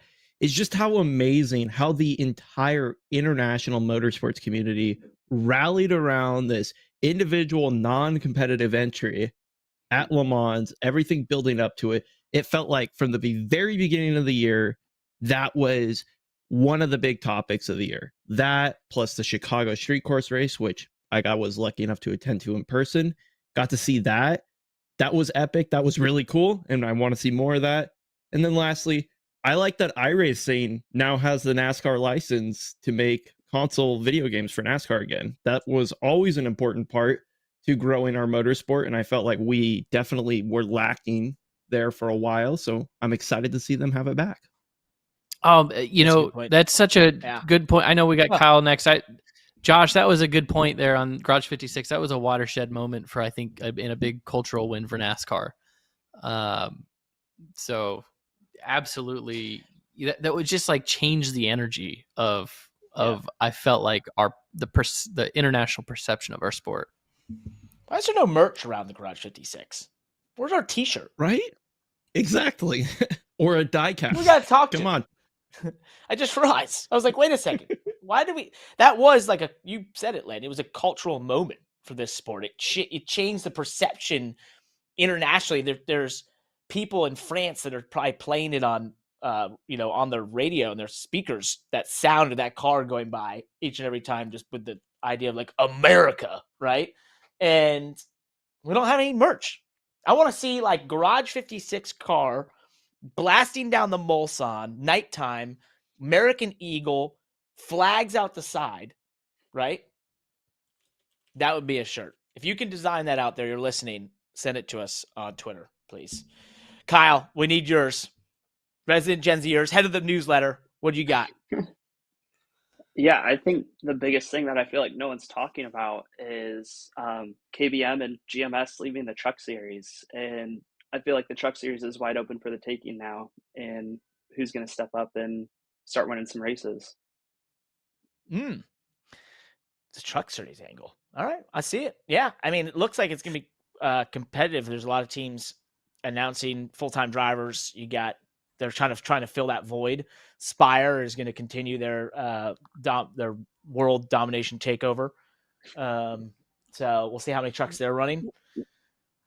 Food Country USA some truck, of this, of course, will be out there. Some of this activity is going to have to trickle down to the Truck Series because the Xfinity Series is filling up. Yeah, it is. I mean, it's going to end up being. It's just in terms of just look at the business dynamics of it all, and the cost of getting a competitive Xfinity ride is just going up, right? And even on top of the cost, just the availability of them is going down. So those other options are going to have to go somewhere. So the Truck Series may be a really good destination here in the next couple of years, and a good bang for your buck if you're a driver and sponsor to try to get in somewhere and get in there competitive at a good cost. I wonder if your name was Landon Cassill, would the Truck Series be a good spot to race? I would run the trucks. I would love to run the Truck Series. Oh, okay. I'm just curious. We're just making sure. Yep. All right. Good. Yep. I like it. Boys, Gen Zers. That's our NASCAR for 2023. Wait, before we go, actually, we need some quick 2024. Well, we'll do those later. We'll save that for later. Who watches this show? They'll be like, there's no way this thing is formatted at all. Raise one to Fontana, California Speedway, Auto Club Speedway. Oh, yeah. That one of the best tracks in the world. Rest in peace, buddy. We'll miss you. Cheers, that one. Cheers. Pour one out. Pour one out. Yeah, pour one out, Fontana. 5 wide. We just did that awesome video. Gilles de Ferran, 241.4 miles per hour. Oh, that is a cool place. I loved the Xfinity race there earlier this year. It's the first. It was my first top 5 in a stage in Xfinity. So we got. I mean, running the fence at that track was such a long way around. It was. It's like you were going. You felt like if someone was running the bottom in 3 and 4 and you were up top, you would look down there to the left and be like you couldn't make out their number because they're so far away. You know, like, who is that? I don't know. It's a car. It's red. It's got white on the side as well. Oh yeah, wait, that's Sheldon Creed. Yeah. Okay, and like you'd be so far apart at the center of the corner that when you join back up, it's like they were coming from Florida and you're meeting them, coming down from Connecticut and you're meeting in North Carolina. And it's like, all right, we'll see you there. Bam. Just awesome. Love that place. Let's bring on our next guest. On iRacing. By the way, we mentioned it. We have another guest. This driver has completely surpassed me on Instagram followers, and I watched it all year long. He got me into Rodwave, who's now become one of my favorite rappers. He has a film that's going all over film festivals across the United States. He was recently at Art Basel in Miami. It's none other than Rajah Caruth on the Money Lap Live. And I should mention, he did spin me out at Martinsville, but we talked it out. and we're now friends Yes. still. He comes on our podcast. Welcome to the show, buddy. That was not entirely my fault. Let the record show. Yes, Let love the it. record It's show. still going down. bringing the Yeah, bringing the fire. yeah. Thank y'all for having These me. are just race car drivers for you. Yeah, exactly. Never forget, my man. Never. Where are you at there? Where are you located? An undisclosed location for sure, but Perfect. Yeah, undisclosed. That's what I'll keep it as. Yeah. I like that. All right. Well, we can ask you some of those things later.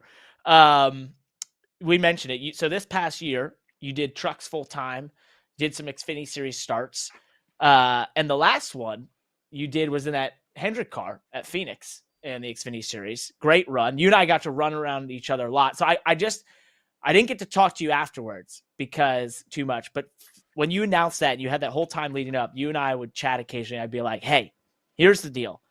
Not to put down the team you're driving, the teams you've driven for, but lesser budget teams. Harder, it's hard to get speed out of that equipment. I said, when you get into the nicer stuff, don't try any harder, but you'll just go faster. Was that the truth? Or did I lead you down the wrong path? Yeah, I mean that was pretty spot on. I think it was also like, man, the stuff was better, but it wasn't more easier, if that makes sense. Like you had to be that much more aware of your inputs, where you place the car, and like situations in traffic. All of that was just magnified because before, racing with Alpha Prime, like I figured out like, all right, this is my max capacity or the max I can go without crashing the thing. And so with that being said, like, we'd run 20th to 25th, and then through attrition or late race stuff, then we'd finish 18th or 16th or 12th. Whereas with this deal, it was like, I had to like hit my marks to run 10th to 8th place lap times, and that was like a new thing for me in the Xfinity Series. So, and then on top of that, the guys that run 15th and up in Xfinity consistently are really good. Like yourself, Daniel Hemrick, Josh Berry, like racing against you guys was hard.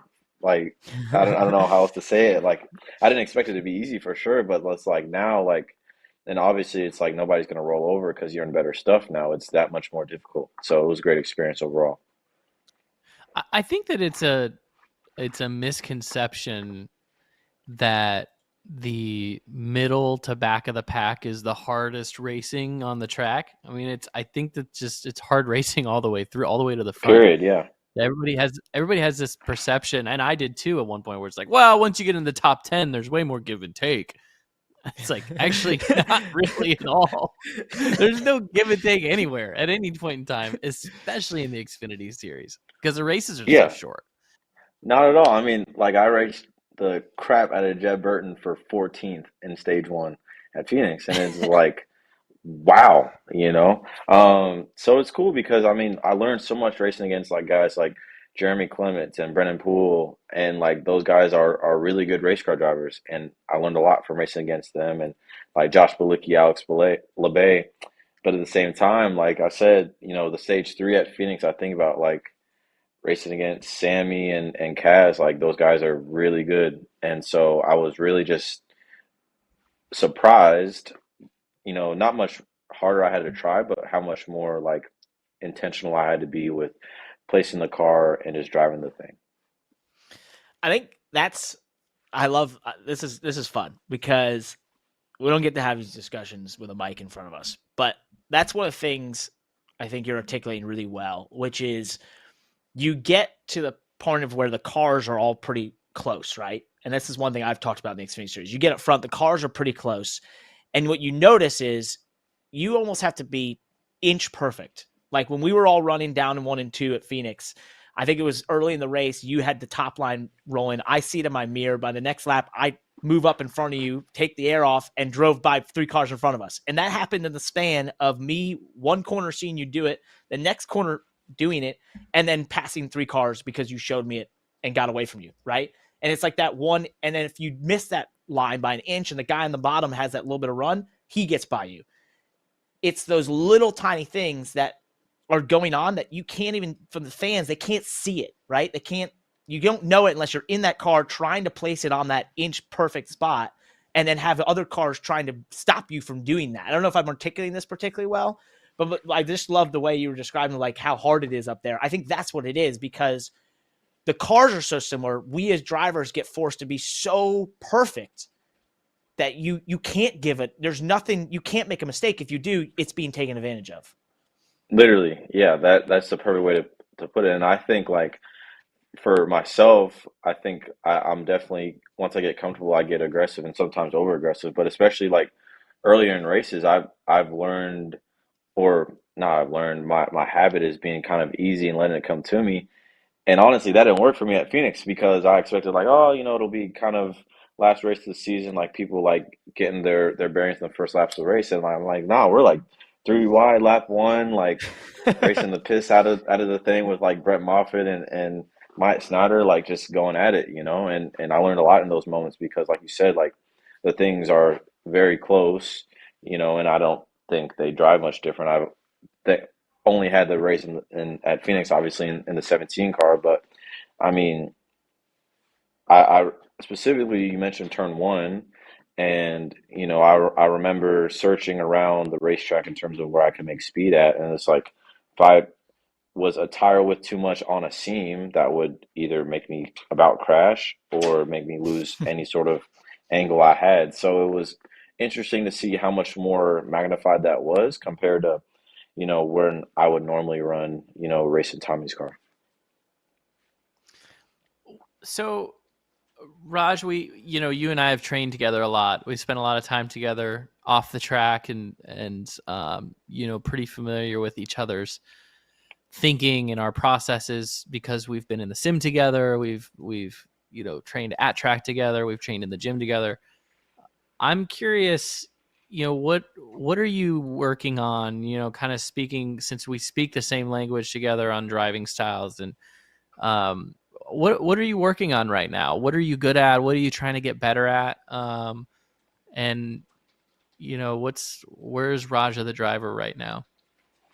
So that's a really good question, honestly. I think for me, because you always get restless, I think, after your first couple weeks in the off season of like, oh, I can't wait for Daytona. I can't wait to get back going.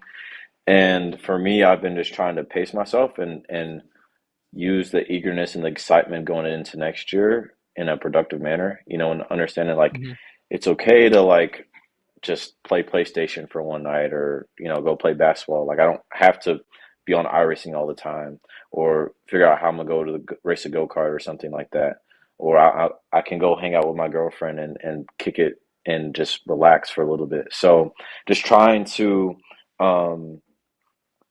be as intentional with my time, is kind of where I'm at. And also understanding like racing is the number one, but understanding like I can be more than just a driver, and that'll help from the sponsorship side, from the fan side, and as a whole. So that's kind of where I'm at now. And specifically like for my sim racing stuff, I mean, I've been racing more like open wheel and Ferraris than I have been NASCAR stuff, to be honest, just to improve on my road racing a little bit. Because I think you mentioned our training, Landon, and a lot of the stuff that Scott and Josh have taught us.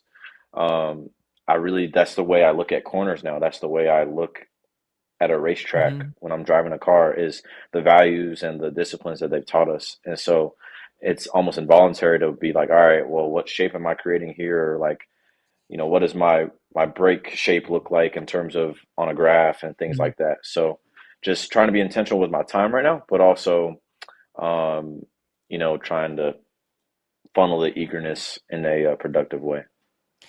That's cool. That's awesome.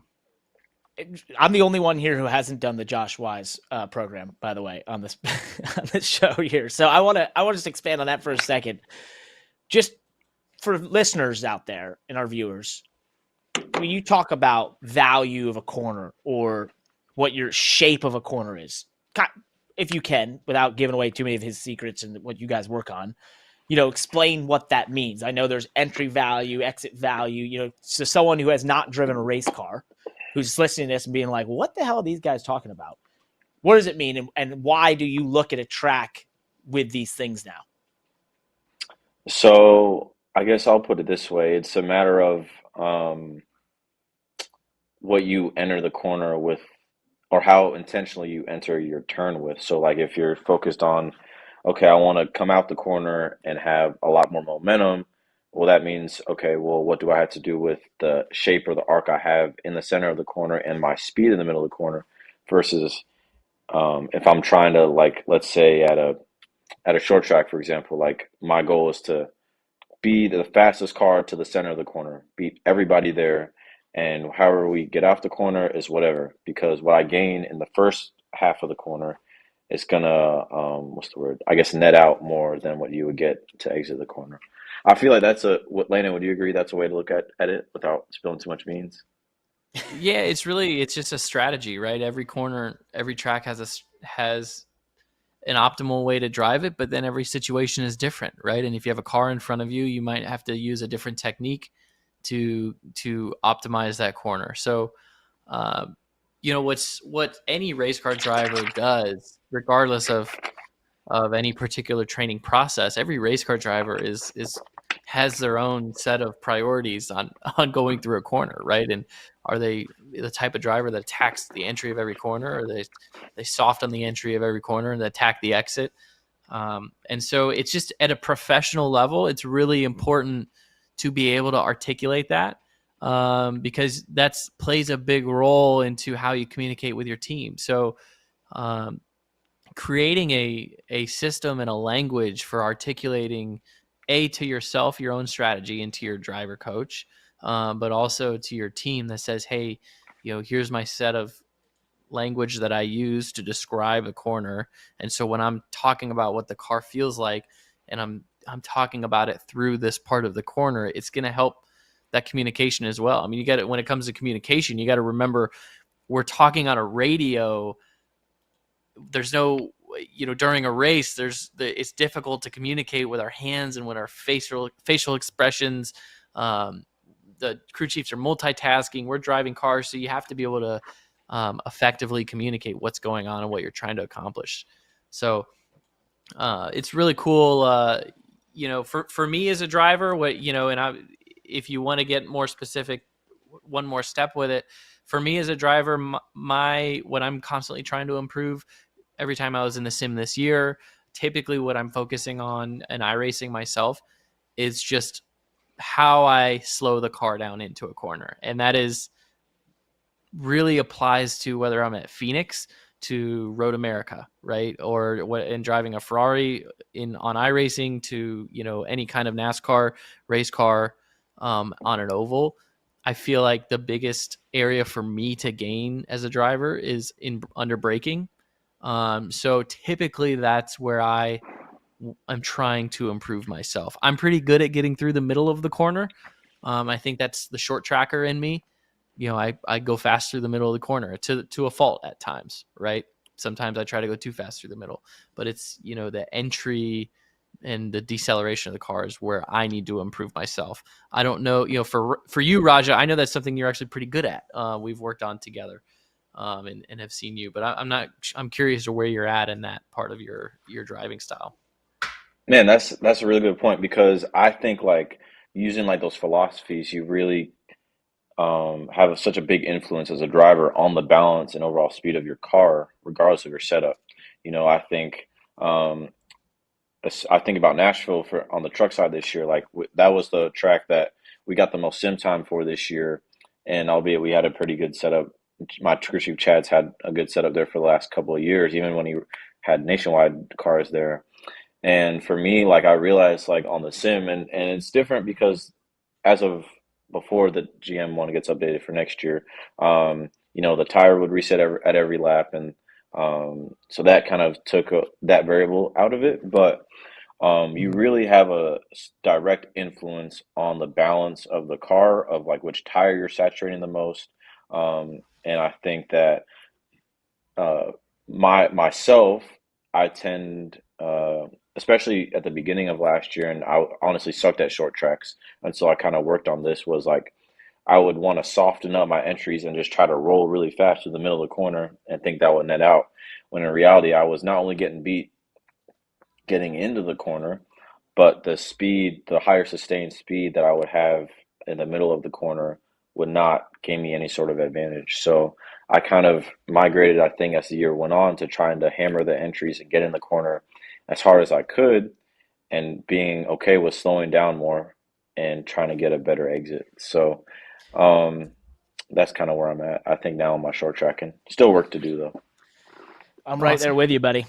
I got to work on the short track stuff. That's been a little bit of my Achilles heel. I've been able to find it at times in that same thing, entry speed, braking style. Basically, both the things you're both working on, I've had to do both. So we'll see if I can find it. One thing that's amazing about you, Rajah, is that you've been in a car for only 5 years now. And I think what's amazing about your background is you, to me, are like the future modern or the future template of a race car driver, in that we had Hailie Deegan on here earlier, and she, took content and social media so seriously. You've done that, but you've basically started developing a following on iRacing, which I felt was like the most amazing thing. And I saw it happening in real time when you and I would race against each other, and you were Twitch streaming and making content around it and building a following that you've parlayed into as you got into a real car, and obviously now into the NASCAR series.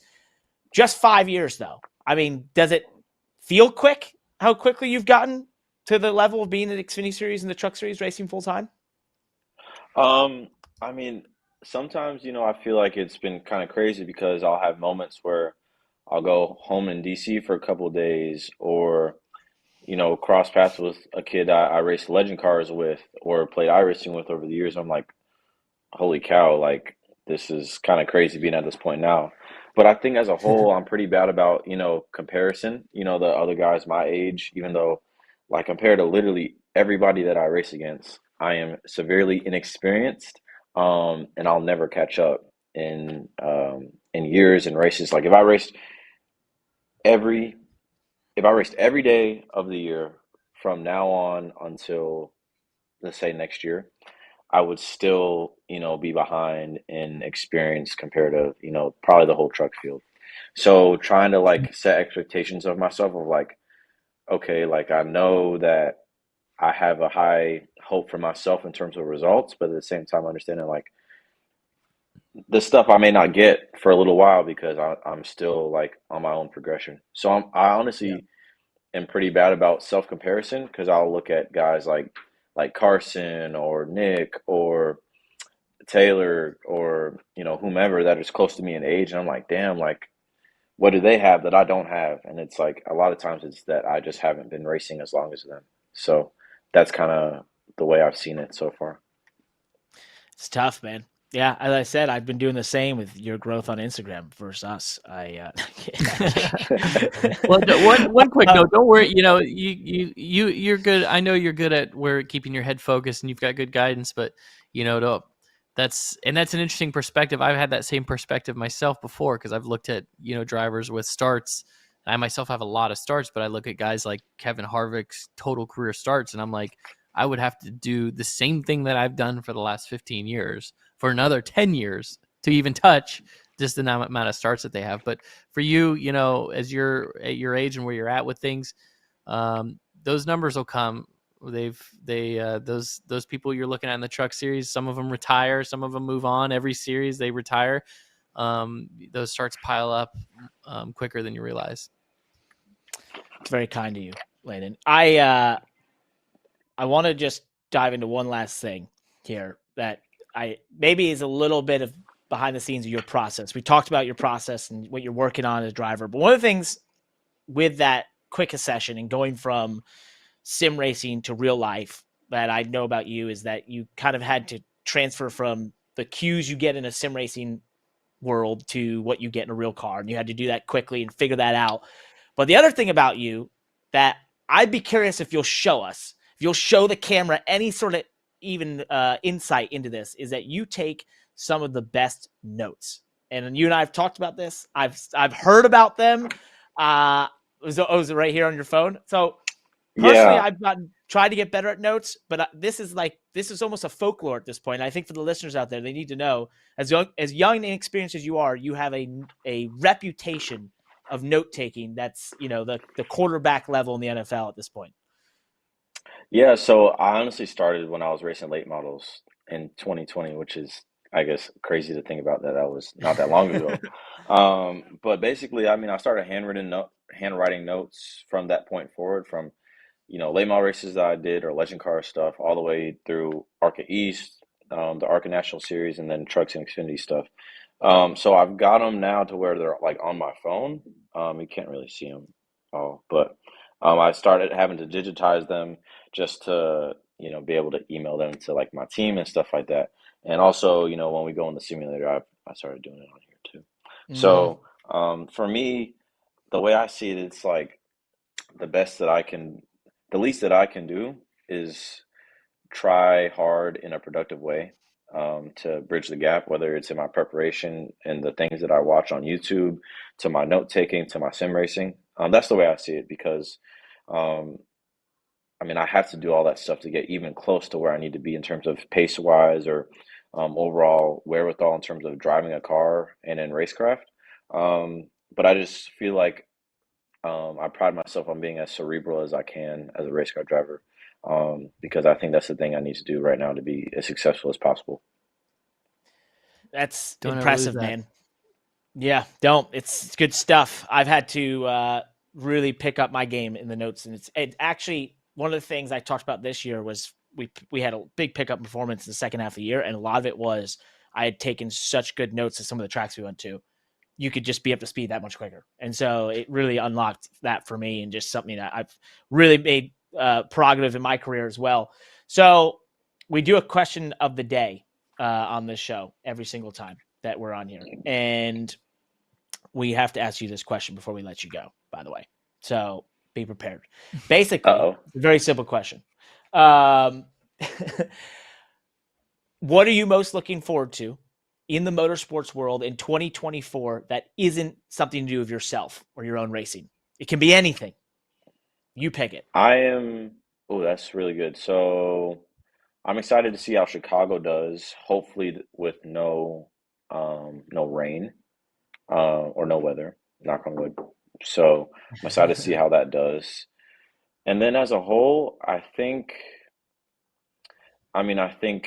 NASCAR has done a really good job over the last year or so, a little bit more with like branching more into entertainment. And I wish a lot of the Cup guys would be like more willing to do stuff like that, in terms of like going to New York or Los Angeles and being present in pop culture. For me, maybe because I grew up around it and it's more natural to me, it's just like, bro, like, why don't y'all just go and like do this stuff, man? That'll help the sport. So I hope that Amen. there's more of that. I hope that there's more of that next year, because the Grammys are the same weekend as the Clash. Like, there's no reason why any Cup driver should not be at the Grammys. Like, I feel like that's a bare minimum, something that should be done. But I think in terms of one thing I'm really excited for is to see how Chicago does, just because I think it did really well last year for the rain, and I hope that the weather, it doesn't affect that much. Are there any new schedule changes, new races that I'm missing on the NASCAR side, or no? Indianapolis is coming, the Oval coming back. Oh, you got that. I wonder. I'm excited to see, because I don't know what rules package they'll bring with Xfinity. So I think the Xfinity race there could be really good. Hopefully they don't new to the cars again, but that's above my pay grade. So I would say no comment. I think they're going to be going Chicago for drag there. Yeah. That doesn't sound good, but oh well, it's fine. Actually, I said that was the last question, but I got one more. Do you have a deal for next year? What can you tell us? Where are we at? Where are we at? What are we going to know?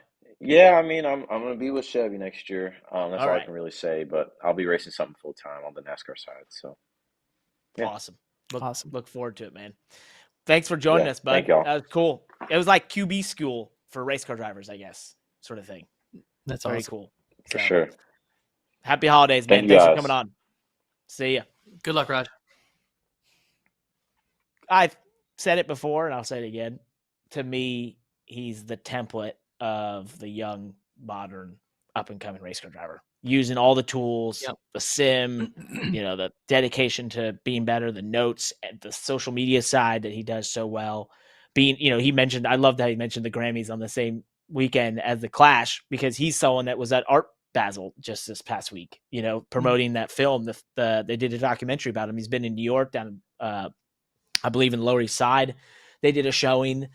that's the type of driver personality that you want in this sport to help propel it forward into new audiences, right? So he's making it happen. He's doing it, and once again, a lot of doing himself. He's so that's a testament to his discipline. Because no matter your background, I think that when you have that kind of discipline, that's the work you're willing to put in, and he does that himself, right? That's him. But one thing that's interesting to note is that he's kind of went straight into training like a professional race car driver. He didn't race for a really long time through the grassroots levels before to create bad habits, right? Like he has been trained as a professional from a very short time after he became a race car driver. So he's been learning it the right way, and I think that's a good reason for why Chevy is so invested in him in the long term, because they've had an influence over his driving style from the very beginning. Right. And his work ethic, and have been able to tap into that and his processes and developing those processes. So, I know that he's chomping at the bit for that experience to pile up and to learn those things. But all these things every year are going to start compounding on themselves for him, and he will, he'll yield the results for sure. Definitely. We are expecting another guest here soon. That is none other than Ryan Truex. For those watching out there, he will be coming on to talk about racing at Joe Gibbs Racing. He will be the only Xfinity Series driver on this pod at the time that has won an Xfinity Series race, as he did this past year at Dover. And that will be fun to dive into. But we did promise that we were going to do an F1 IndyCar section like we did for NASCAR. So why don't we dive into a little bit of that? When he shows up, we'll cut it. Do that, talk to him for a bit. We'll get back to it after that. And then, of course, Adam Stern is joining us later on the show. Most likely going to break some news. You never know. So I want to start off our F1 section before we do some of the news topics. I want to do the quick retrospective of just one thing, because I want to read this in a way to the camera that we can probably clip this at some point to make for visual effect. And the reason being is you'll see some of the records that Max Verstappen set in 2023. So when we talk about F1, it's really hard to talk about anything else, because he set the highest percentage of wins in a season, the most wins in a season, the most consecutive wins, the only driver to win 3 times in one country during a single season, the most wins from a pole in a season, most consecutive wins from pole position, most hat tricks in a season, most points in a season, most podiums in a season, most consecutive top 2 finishes, most laps led in a season, highest percentage of laps led in a season, most pit stops by the winning driver in one race, the biggest points gap between first and second in the championship, most races left in a season when he won the championship, most consecutive points scored, highest percentage points difference between first and second, most consecutive races as the championship leader. The only thing he didn't lead was in finishing second. That's how you start your F1 retrospective. So where do we go from there? 2023. How does he maybe here's a dumb obvious question, but like do they improve on that next year? Or what happens? What do you do? What do you even do that? I mean, you can't. There's just no way. I said this when the season was over. You'll look back at this, and there will be people. It will be a time when this is looked back at fondly as, holy shit, that was straight up just domination. Like there was every record possible was broken. Unbelievable time. Are you saying because so much time will pass that they will ignore the arguments of the car was so superior and Red Bull this and that they will give Max and his team the credit they deserve for that kind of domination? Exactly. Yep. I think we'll get away from the politics of it all. Yep. The car will go down as a famous Formula One car, similar to the MP4. Oh, now I'm pushing myself. MP4-4, MP4-16, famous cars that have gone. The F1 2001, the F1 2004, F2004. I mean, those are famous Formula One cars. W12 was that the Mercedes one that won the final year of the championship for them. Basically, that car will go down as a famous Formula One car, but it takes time because people in the moment hate this, right? It's Jimmy Johnson. It's the same thing. It's Michael Schumacher. Same thing. Everyone hated it. And then suddenly it's like, oh, he's amazing. Well, it feels like the sustained dominance of this car is longer than what we dealt with the Mercedes MP12, right? Like that car was unbelievably dominant. W12. Or W12, I'm sorry. I was mixing up your MP and W. That car was insanely dominant during its dominance, but right now in my brain, it feels like it didn't dominate for nearly as long as Red Bull's current domination. Right? They did though. They had what was it, 7 years, 8 years of basically pure domination. So yeah, if it wasn't Lewis to win the championship, Nico Rosberg. It's just maybe it's a decade. Memory. Maybe it's only going to take it. Maybe it'll take less than a decade, and we'll look back on these years of Max Verstappen and give him the credit that Lewis Hamilton gets. Right. Yep. Well, let's pick up the F1 stuff here in a little bit. We got to bring in another guest. Our guest here, I didn't get to write much of an intro for because he was a late addition. He was a text. He wasn't even on the promo. He does not like being called a junior. He's had a t-shirt company of which I'm wearing right now that's no longer here, but this was a wonderful t-shirt. He is the brother of a driver who actually does have a junior at the end of his name. He's none other than Ryan Truex here on the Money Live. He won at Dover this year. You are the only Xfinity Series driver right now on this podcast that's won an Xfinity Series race. Congratulations. Welcome to the pod. Thank you. Thanks for having me. Very honored to be here. All that build up, and I get the driest response on the planet. Hi. What was that? Hi, Landon. Hey, how's it going? Mustache is looking great. That's wonderful. Thank you. Thank you. Yeah. Appreciate it. I got to trim up the rest a little bit, but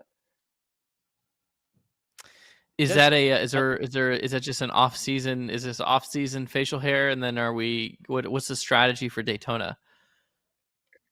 I don't know yet. It's a work in progress. We'll see. I'm just workshopping it, seeing how it goes, seeing what everybody thinks, and put it in the wind tunnel. I debut with. Yeah. See what the drag coefficient is in the wind tunnel, and go from there. Yeah, with the flow in the back, it's a lot. So we'll see. My man, it's finally announced.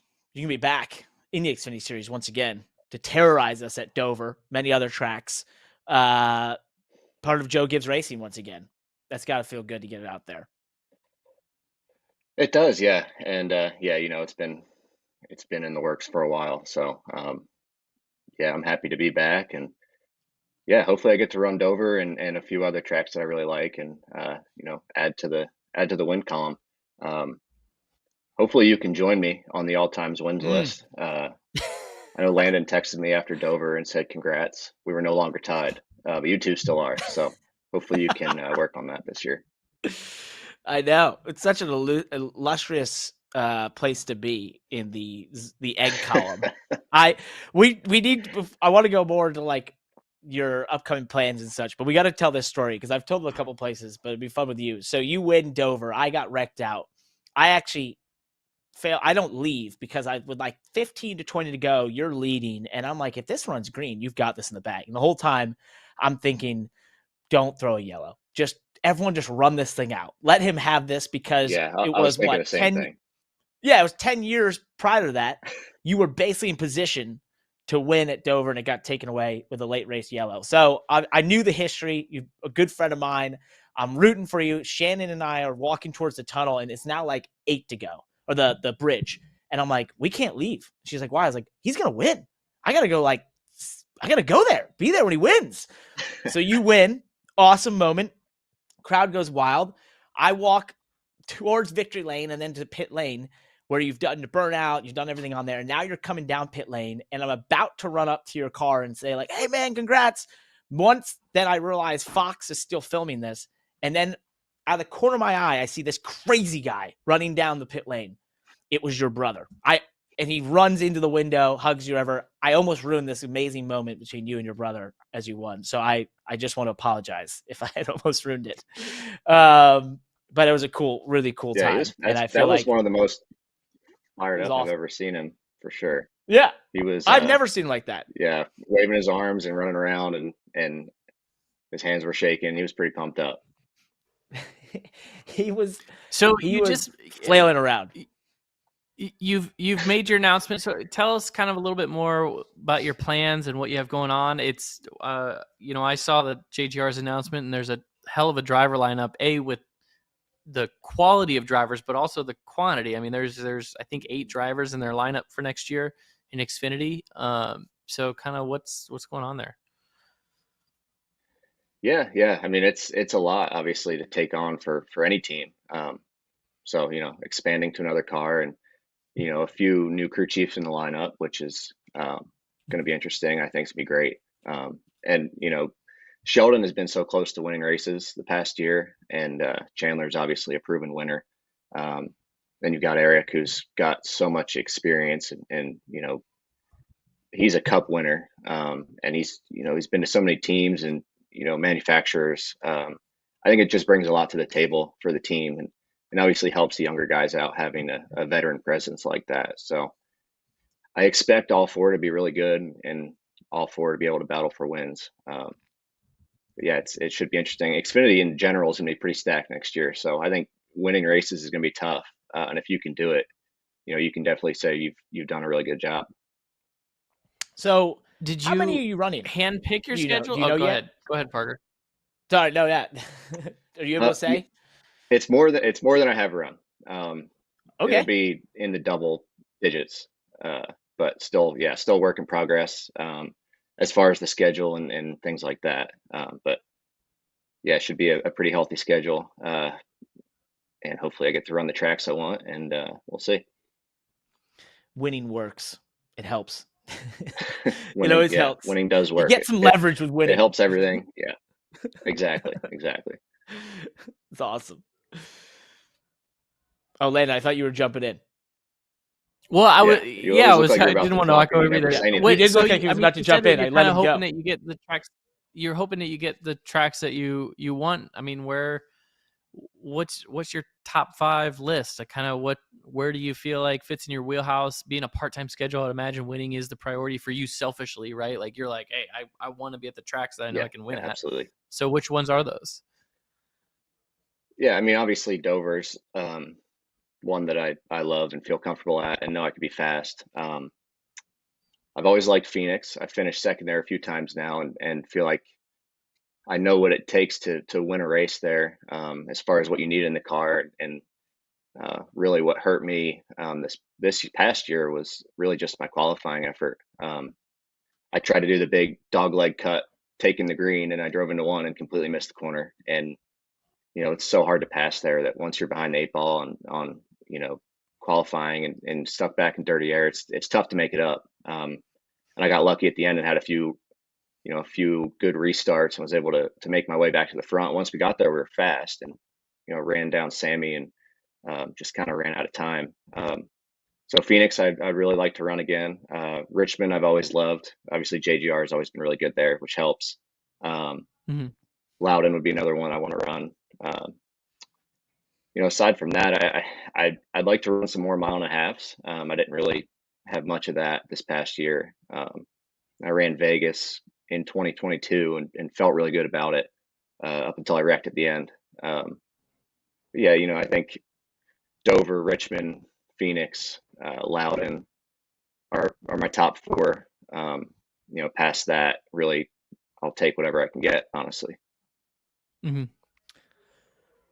You also have done a lot of sim testing for Toyota, Joe Gibbs. Oh, yeah. You expect that to continue in New Year? And it's not just Xfinity, it's Cup stuff. You do a lot of this. I mean, you I don't know how much you can put out there, but I believe it's, hours of a day at times you're just in that dark room driving virtual race cars. Yeah. So that'll continue. yeah, so we just kind of went through the numbers. I ran over 25,000 laps on the Cup side this year, so definitely spent some time in the simulator. And it's honestly, it's been great. It's helped me a lot. Kind of from a feedback side of things. Getting to work with Cup guys and look at Cup data and listen to how those guys describe things and what they work on, what they look at. That's helped me a lot. And just in general, kind of finding the limit of a tire at every track and little things that you can pick up on in the simulator that are really so close to real life. I feel like that has helped me, not so much my racecraft, but my one lap speed, my ability to show up to the track and right off the truck be fast and be right at the limit of grip and doing everything I need to be fast. I feel like that's where it's really helped me excel, especially this past year. I felt like the hardest thing as a part-time driver is really that last tenth or two at the racetrack. And when you show up off the truck and you haven't raced in a while and you've got to go do a 20-minute practice and if you want to know what your stuff's going to do, you got to drive it to the limit right away. As soon as you go out on sticker tires. So it's really, really helped me with that. And, it's helped me learn how to process data and look at SMT. All the little things that I think help you become a better prepared driver for sure. You brought up something that made me think of a personal, like kind of part of my personal process, which is focusing on the limit of the tire, right? Especially when you're in an unknown scenario, right? So the scenario you mentioned is you don't have a lot of practice, you don't race every week, right? So you're having to hop in a car and find the limit of the tire right away, right? So testing in the Cup sim and working with different engineers, driving for different teams' cars, driving a Cup car versus an Xfinity car has helped teach you like to focus on the tire, right? And not get in a rut of just the car that you're driving and driving the same car over and over again. And I can't help but to identify with that myself, because I've found at times when I've gotten in a rut or I'm struggling to find that speed that I could go in iRacing and just hop in any car in iRacing and actually intentionally run different types of cars at any track, because it forces you to break habits that from those cars and just focus on the tire, right? And just focus on what you're feeling. And I think that's a very good fundamental for a race car driver to always remember, that you're just looking for a feel of the tire. And when you can simplify it to that, then I think it can free you from this thought of like, well, I'm driving an Xfinity car, I'm driving a Cup car, I'm driving, whatever. And just know that it's a race car with an engine and a tire. Yeah, no, for sure. The Cup tire and really the Cup car in general is really different from the Xfinity car. So yeah, that, like I said, it's a lot different getting in an Xfinity car after running Cup sim stuff. But the stuff you mentioned still applies. You're still, trying to find the limit and drive the car to its, maximum potential, to the, edge of the tire as much as you can. So it definitely helps for sure. It's amazing what you can learn in these sims these days. And 25,000 laps. Do you get paid by the lap? No. No? Okay. All right. I just wanted to make sure. That would be pretty lucrative, if it's the right number. That was it. Yeah, that number came from that'd be a great deal. So, first of all, congratulations. Glad to have you back this series. Before we let you go, we do a question of the day for every guest here on Money Lap Live.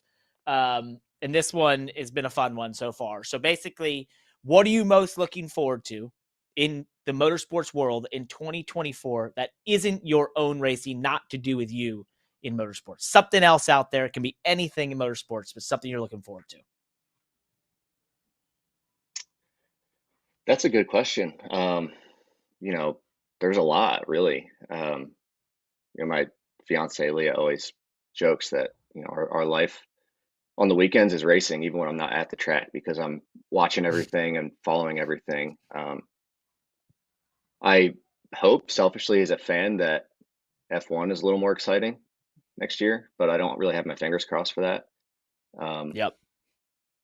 But as far as one thing I'm looking forward to, I think I'd say probably Iowa for the Cup Series, because I feel like that's had a lot of hype and a lot of people talking for a long time of wanting it to happen. So I think to finally see that happen is going to be really cool. And I hope it's a really good race, and I hope, that they sell the place out and the fans have an awesome experience. And hopefully I can, be a spectator at the track for that one, because I think it's going to be a really cool one to watch. That's a good point. That's a good one. I agree with you on Iowa. The comment on F1, I will just make a cynical comment here real quick. So it's like the worst possible scenario for us as F1 fans next year would be if Max Verstappen won like 8 races and still won the championship. Because then it'd just be like, it was like he still dominated, or 10 races, like he still won half the season. Not like it did this year. Right. Like I would rather it's completely the other direction, and it's Lando Norris's year and McLaren rises back or whatever, or Max Verstappen wins every race and we just see another legendary season, and that's something to follow. But if he like just goes down a half a step and still wins the title, it's like when your football team covers the spread but loses the game or something. I don't know.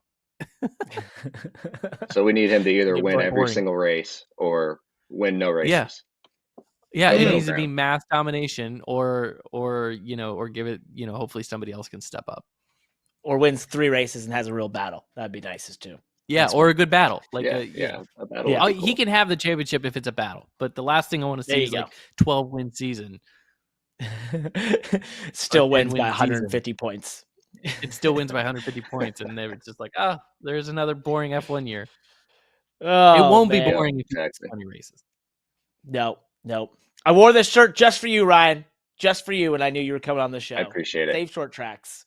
We appreciate you coming on here finally. You made it. I like your setup. Very professional looking. Thank you. Appreciate that. Yeah, we try here. This is the corner of a room, actually. Landon, not so much. You just look like you're in a random boardroom. Well, no, he's at Cassill's couch. Hold on, show the couch. This couch is important. Not to be confused with the casting couch. It's Cassill's couch.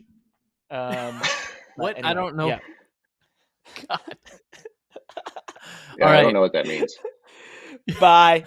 You can go look at it. Go Google it. Good luck. No, don't Google it. All right, guys. Thanks for having me. I appreciate it. See ya. Thanks, Ryan. Oh, man.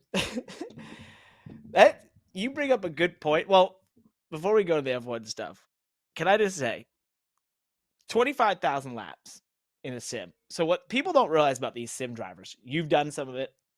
I've done it.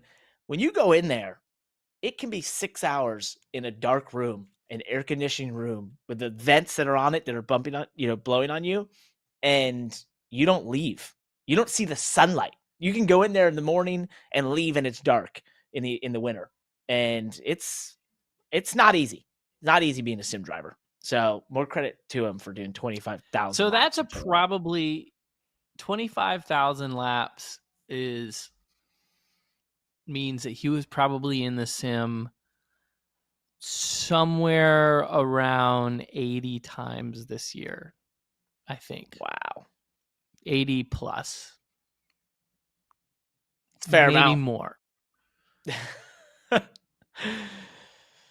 That is. So I think it's for a single session to put together a race worth of laps is not unusual. Yep. So for me at Phoenix, going into the championship race a month ago, I think I did a little bit over an entire race's worth of laps in preparation. Mm-hmm. So over somewhere between 300 and 400 laps. Wow. So, 25,000 divided by 300 is 83. So I would say somewhere in that 80 some sessions that he's done in a year. That's quite a bit. That's 2 a week. It's a lot. And that's in a dark room. Trust me. A lot of work. What were you going to say about F1? So we did promise to do some of the news stuff. There's not a lot. Really, one of the news items we will dive into with Adam Stern, which is about the Concorde agreement, and Fred Vassar from Ferrari's comments on it. The biggest news, though, that you could have saw in the Money Lab that has been overtaking the F1 world is Lewis Hamilton's P3 trophy, a small FIA symbol that was apparently given to a young individual that was there, when then was realized to be maybe in mistake. Lewis believed it was a FIA person trying to take the trophy and give it to his team. And apparently the trophy is being returned to Mercedes. And this young fan who thought he was being given the FIA trophy by saying, "Hey, can I have this?" And Lewis saying yes. And Lewis thinking it was someone who worked with the FIA who was bringing it to Mercedes. He was nice enough to not keep it or sell it on eBay, but to give it back to Mercedes. So that's the big news. Should we go to the retrospective? Is that what the story came to? That's the real story. Because yes. I think the rumor was all over the place. The rumor started that he left the trophy as like some kind of statement. Yeah, like he didn't like the FIA because of what they did to Toto and Susie Wolff. And obviously, even before that, what happened in losing the championship in 2021. But more Formula One offseason shenanigans, because we have to create stuff to talk about. They do love it, man. They're the best. They're the best at it. They just know how to drum up. The TV show they created is, made them globally massive, and they're the best at making, I don't know, something out of nothing. Actually, I just got a text a little bit ago from friend of the pod, Chris Taylor, great guy. And he said that Netflix dropped some of their most viewed shows. And the numbers are that Drive to Survive Season 5 was 115th in hours watched, with 90,200,000 hours watched. I don't know what the context is with that. He tried to give me a context by saying the top show in the period was The Night Agent, Season 1, with 812 million hours watched. Wow. I don't know. I don't know how to take this. But it is the best performing sports series in the time frame. Well, 115th, I don't know if that's good or not, but it sounds good. I think it's good. There's a lot of content. I think that's good. I think that's big. I think that's really, really big. So I think that's it's Netflix is at 120 million, 150 million subscribers, something like that, 120 million. I mean, it's some of the best distribution and advertising you can have in the world. And they figured that out at the right time in the right place. So good for Formula One. Still alive. Yeah, speaking of Drive to Survive, let's just dive into some of the biggest topics as we head towards our next guest. We promised this in Formula One. We'll rip through these as quickly. If you hear one you like, we'll stop. But it's kind of how we did the NASCAR stuff. So starting the season off, remember the Red Bull cost cap penalty that they had for their catering budget? Did it do anything to them? No. Some people, there were some ratings out there putting Sergio Perez as the least performing driver in the series. I don't agree with that. So I'm going to move on for that one. But Sergio Perez's performance has been a talking point through the year. Nick DeVries. Remember that? Parker is bullish on number 2 drivers. Yep. Still ready. Still saying he's ready. He's in the right spot at the right time. Nick DeVries only made it. What was it? How many races? 8 races, I want to say. I can't remember exactly. So that was a quick in and out of Formula One. Then he decided to go to Harvard, right? Yeah, now he's at Harvard. That's right.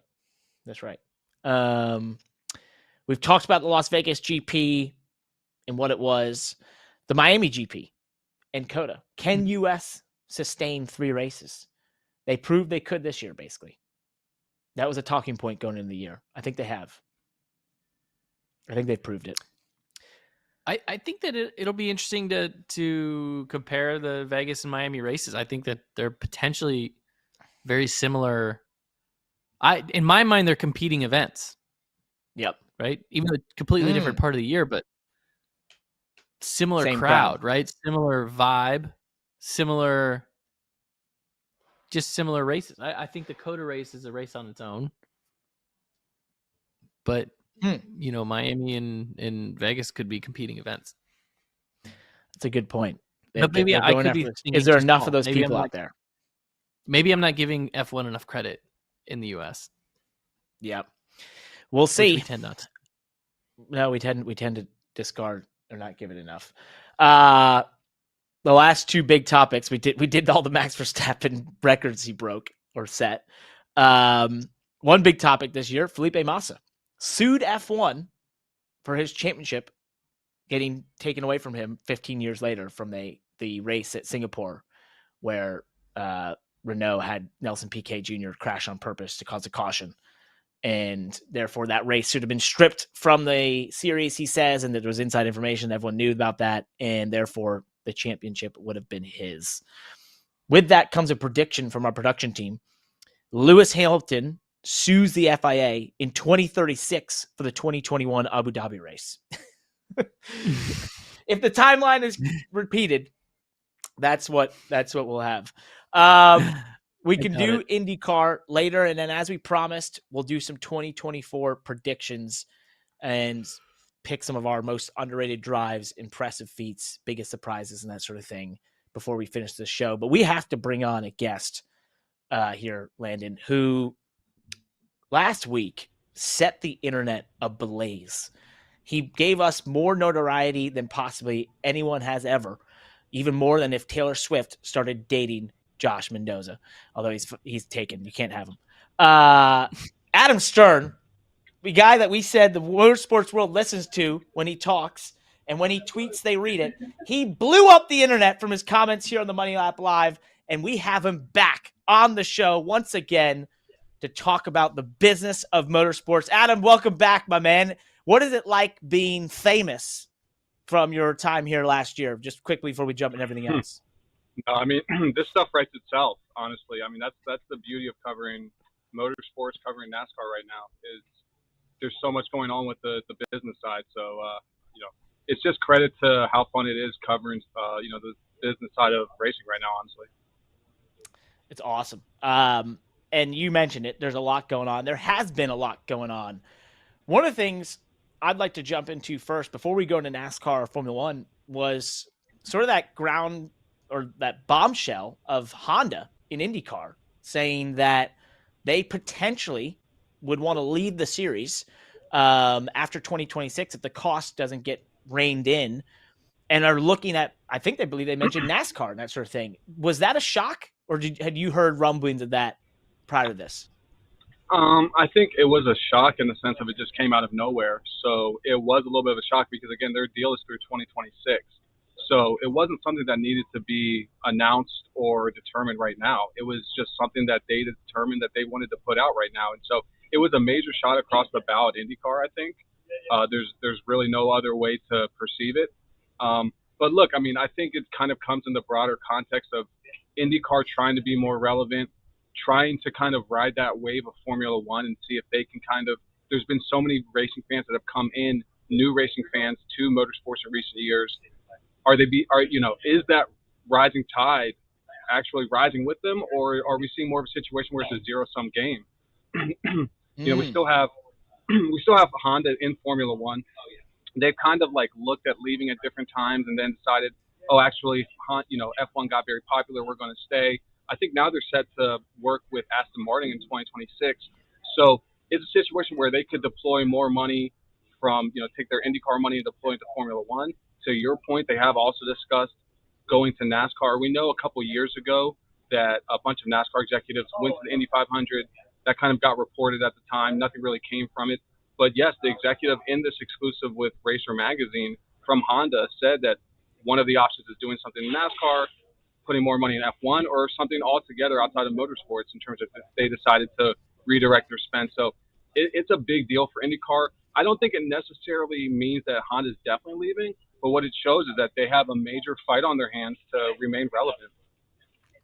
I appreciate I appreciate you kind of giving us the broader context there around it, because the headline really the headline is focusing on, and the quotes are really focusing on their concerns over costs, right? Which is such an easy thing to go to, whether it's a team owner or a manufacturer, to blame racing on costs.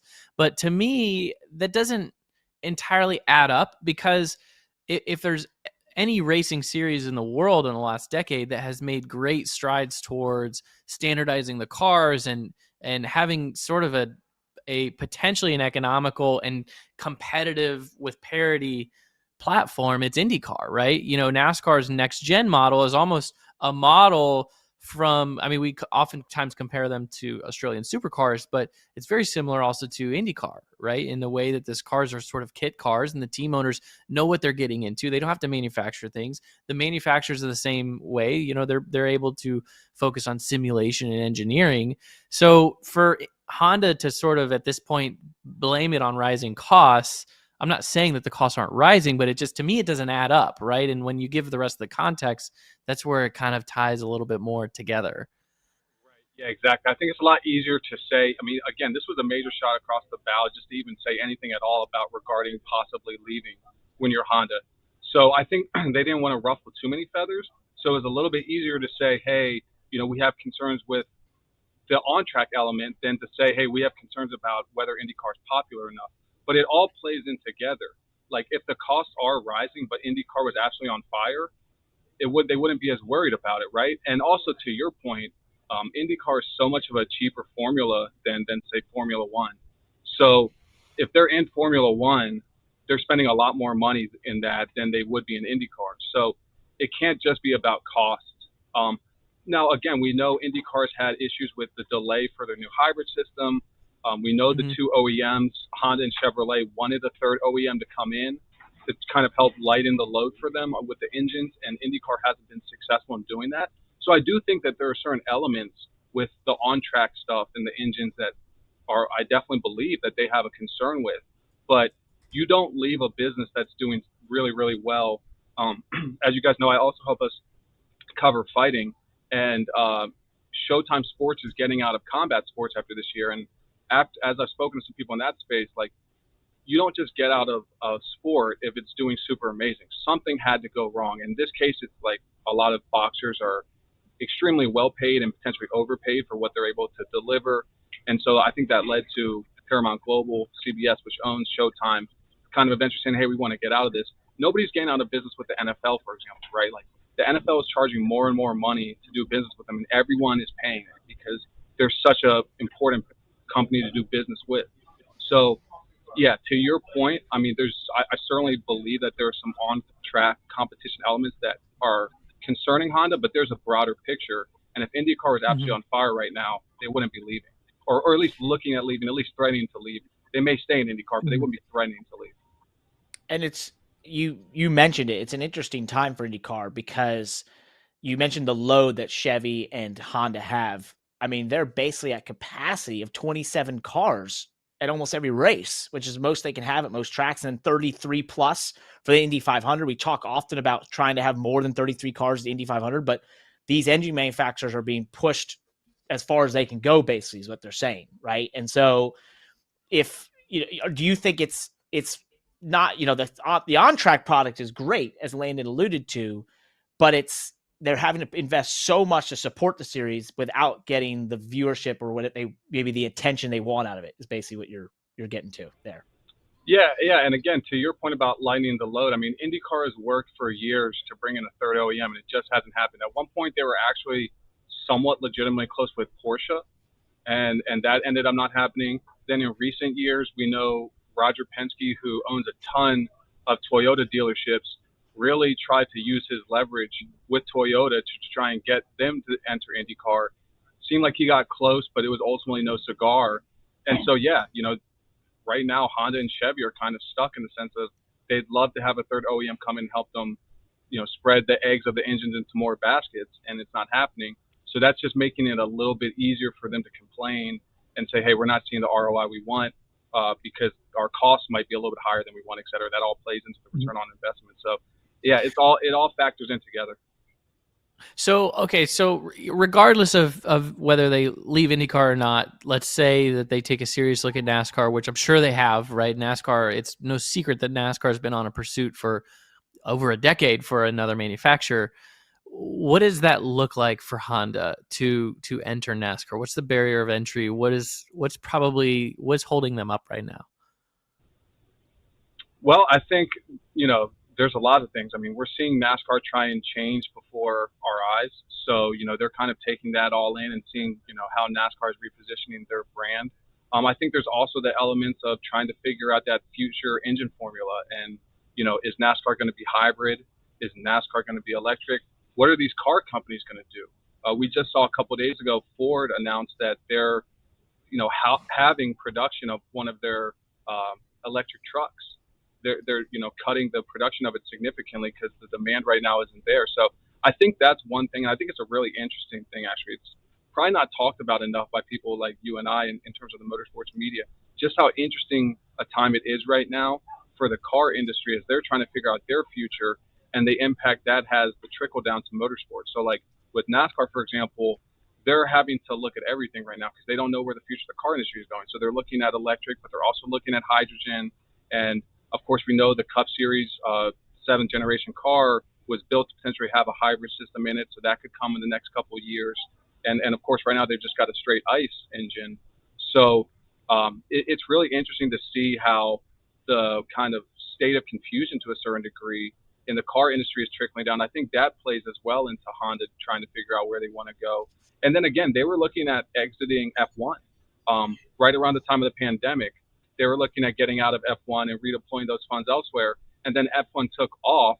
They had already said, hey, we're leaving Red Bull Racing. So Red Bull went and did their own thing. And then they were able to set up this deal to kind of get back in with Honda, or Honda's going to get in with Aston Martin in 2026. So right now Honda's still working, I think, a little bit with Red Bull, but they don't have the branding all over the place like they did a couple of years ago. So I think there's all those different factors that are playing into it. That's fascinating. And you're right. We don't discuss this enough when we're talking about propulsion systems in motorsports right now. F1 did the hybridization first in a lot of ways. There was a lot of conjecture as to what it's really added, right? And if it's really until the explosion that happened for them post 2020, there wasn't really manufacturers jumping to be in there because it was hybrid, right? IMSA has done the hybridization and sports cars overall. The WC has done that with their top level prototypes, but that's been there for a while. Now you mentioned IndyCar is attempting to do that, has had to delay it. When you think about where NASCAR is in that sense, obviously running one of the more traditional motors out there, what are you hearing? What is on the mind? What is everyone leaning towards? Is hybrid the thing? Is it electric? Is it hydrogen or different or e-fuels propulsion? Or is that, I'm hearing more about hydrogen and e-fuels and that sort of thing. And that excites me because it sounds like a normal motor. Whereas I respect electric racing, but I don't think that's the path for something like NASCAR. Well, again, I think there's skepticism in the broader OEM industry and car industry right now about electric, and that's trickling down to NASCAR. On top of that, of course, even on top of that skepticism, you have the fact that, of course, NASCAR fans love loud cars and that whole ambiance of being at the track and all the different senses. One of them is, of course, the sound. So I think, from that regard, I think NASCAR is being careful about saying we're not going to go all in on electric right away. They're certainly taking their time. They had looked at doing a potential exhibition of some sort next year in 2024, and that ended up not happening. They also, originally, I think back in 2022, they looked at doing it this year in 2023. That ended up not happening. Then this year, they looked at doing it for next year, ended up not happening. So they're certainly taking their time, and I think part of that is the apprehension and the unknown going on within the broader car industry. We know that NASCAR, some executives like Steve O'Donnell traveled to Japan a couple weeks ago, and one of the things they were doing over there that they admitted, I think they might have been doing some stuff that they didn't admit in terms of business, because some of that stuff is private. But one thing they did say was that they were going to study hydrogen racing. So I definitely think they're interested in that. We just saw the announcement a week or two ago where the Extreme E Series is going to be rebranded to Extreme H, and Formula One and FIA are now going to be part of a group that's kind of helping investing in that technology. So I don't know if hydrogen's the answer, but it seems like everyone's keeping their eye on that as well. So clearly it's going to be some sort of hybridization. Like, I don't think we're just going to keep ICE engines for decades to come. But it seems like NASCAR is being very careful about saying we're not going all in on electrification. At the same time, they've also been working a little bit with Thrill One Sports and Entertainment, which owns Nitrocross.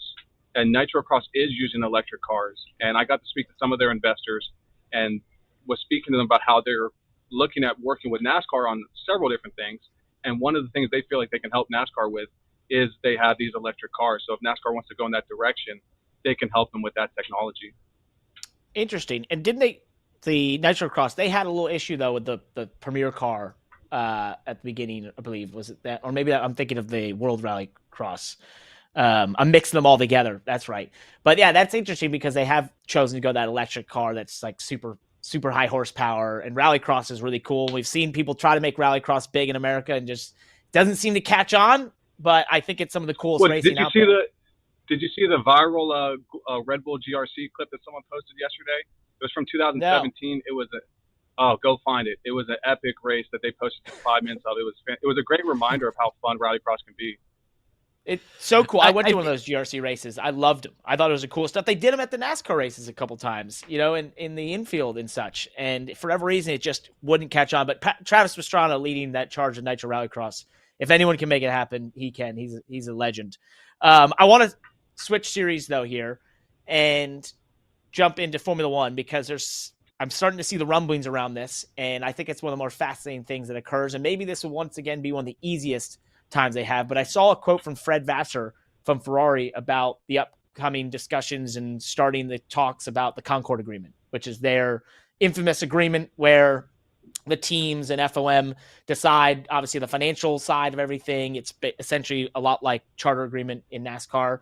What are you hearing out there? Is it starting to trickle out because it's getting close on that? Is that sort of maybe the opening for Andretti in there and what can be decided in those discussions? What are you hearing on the Concorde agreement in Formula One? No, I mean, look, I think F1's in a good place to strike an extension. I mean, like when you look at the last time they had to do a deal, it was in 2020, which was in the middle of the pandemic. And so, at that time you had people, some of their team principals warning that, a bunch of teams could go out of business if they didn't get their finances in line. Then they passed of course, the budget cap and things like that. So, of course, ever since then, the sport has exploded. The team franchise values have, tripled, if not quadrupled. And so I think they're in a much better place to strike one. I don't know how much it'll be interesting to see kind of how it impacts Andretti. I do think, of course, things like the buy-in rate will certainly go up. In the last Concorde agreement, they set that for $200 million. There's no way they're going to, I think, allow that anymore. So that'll probably go to 600 or 800 million. So that could theoretically have an impact for Andretti, of course, if they're approved, which it seems like there's an increasing chance of now that they've gotten GM to say we're going to be a full works team from 2028. So I definitely think the Concorde, like you said, it's kind of that infamous agreement that F1 has. So it will be interesting to see kind of what maybe little differences they have. We still have, for example, like Ferrari getting their infamous payments that they only get because they're the historical team that's been there since the beginning. But I don't really foresee huge issues with these F1 teams trying to get the next Concorde deal done. I'm not sure exactly when they'll get it done. I mean, obviously they've started the talks about it, so it seems like it's going to be in the next 12 to 24 months, ahead of 2026. But yeah, I think they're in a much stronger position to strike a renewal for this next round than they were in this current one. So it'd be surprising if there's kind of any huge issues. They're already kind of sharing revenue in a way that seems to be more agreed upon between the teams and F1 and FIA than what we're seeing right now with NASCAR and its teams, where they're still kind of really working hard to figure out how they can come to an agreement there. So we'll see. There probably will, of course, be some drama with it, but I haven't heard about any yet, and obviously they've started those talks. So I think it'll be pretty smooth sailing to try and strike a renewal for F1's Concorde agreement. Smooth. That's a new one. It wasn't always the case, as you know. So one of the coolest things happening, and two of the best entrepreneurs in all of motorsports right now, maybe, are Brad Sweet and Kyle Larson, who have decided to create a competing series in sprint cars versus the World Outlaws, which I don't even know how long they've been around, but it's what I think of when I think of dirt sprint car racing. What is happening there? And I've seen some pretty amazing quotes from Brad about, you're gonna, there's politics in this and you're gonna hurt feelings and that sort of thing, but it's for the best of the sport. So what can you take people through kind of what's happening and what their plans are with this, and where does this leave dirt sprint car racing? Yeah, I mean, it seems like we're seeing a little bit of the, chaos and disruption in golf to a certain degree without the Saudis come to sprint car racing, because what you're seeing is, and you've seen this with Kyle Larson in recent years, like with the Chili Bowl, just this kind of overall notion of trying to raise the stakes, raise the payouts, raise the professionalism. It's something that, of course, like sprint car racing and dirt track racing, it's kind of almost been like, intentionally kept a little under commercially developed over the past couple of decades. And it seems like one of the things that Kyle Larson and Brad Sweet see is like, let's change that. Let's create a series that is much more about, being absolutely professional, and it's not just about like people's passions. And so now they're creating this charter system, which is, sort of fascinating how they're copying NASCAR there. But to your point, Parker, there's this broader kind of civil war that is starting in this series where they're competing for all the different drivers. Every day we're seeing announcements about who's going to run in High Limit, who's going to run in World of Outlaws. There's been rumblings about, for example, High Limit is not going to be in Wisconsin in 2024. And there's been rumblings about like, oh, they tried to go to Wisconsin, but then World of Outlaws said to certain tracks in Wisconsin, like, hey, if you deal with them, then we're not going to come. And so they weren't able to get there. So it definitely seems like a very legitimate rivalry and competition is emerging here. And so, yeah, I think it'll be really interesting to see. And, it doesn't seem like anyone is necessarily overly kind of playing into the notion that this is turning into a huge rivalry, but no one is running from it either. So to your point, when we spoke with Brad Sweet about the charter system, he kind of said like, yeah, we're just keeping our head down. Me and Kyle Larson, we're just keeping our head down working, but we know the politics is there. We're changing the status quo, and anytime you change the status quo, there's going to be some pushback, is essentially what he said. So I think it's a really interesting situation to keep an eye on in 2024. It seems like he's taking a page out of some of the modern motorsports playbooks lately. We see this in F1 with their revenue sharing. It's a huge topic in NASCAR with the revenue sharing, and them coming out and basically saying, hey, the team, we're going to put half of the media rights revenue back into the hands of the team owners as sort of a guarantee. That's that level, like you said, of professionalism that hasn't been seen, or maybe a risk, I guess, that hasn't been seen at that grassroots level of racing. Absolutely. And when we spoke with Flow Sports, his co-founder and CEO, Mark Floriani, and Flow Sports is back in the High Limit series. And I asked, what did you like about the charter system, the concept of it that had you guys agreeing to move forward with it for High Limit? And he said, again, a lot of people in sprint car racing just break even or even lose money. Not a lot of them are profitable. And in his opinion, that means it's more just a passion project, and that doesn't necessarily set the business up for long-term success. And so in his mind, creating this charter system where even if a team has a down year, and they don't have a lot of sponsorship or they don't do well in the points fund, they'll still have this asset that hopefully will be accruing value. We saw, and they're kind of following NASCAR in the sense of the way that they're going to do it is they're going to give these out for free, $0 to the teams that have earned them. So, with NASCAR, the teams that have charters from the, when they first got them back in 2016, they got those for $0.00. And now they can trade them for close to $40 million. And so, Brad Sweet had said, hey, I raced with Casey Kane Racing in World of Outlaws for all these years, but we don't own anything with the World of Outlaws. We just own, our trailer and, some equipment and engines. And so this is their attempt to say, hey, we think we can create a better mousetrap to where we can make these team owners have some skin in the game, hopefully have long-term value, and that'll make the business better. Even charters, it's a model. Even IndyCar, apparently, I saw had a quote out there about looking at charters and wanting to do that as well. So it's interesting. Before we let you go, we got to ask you the question of the day.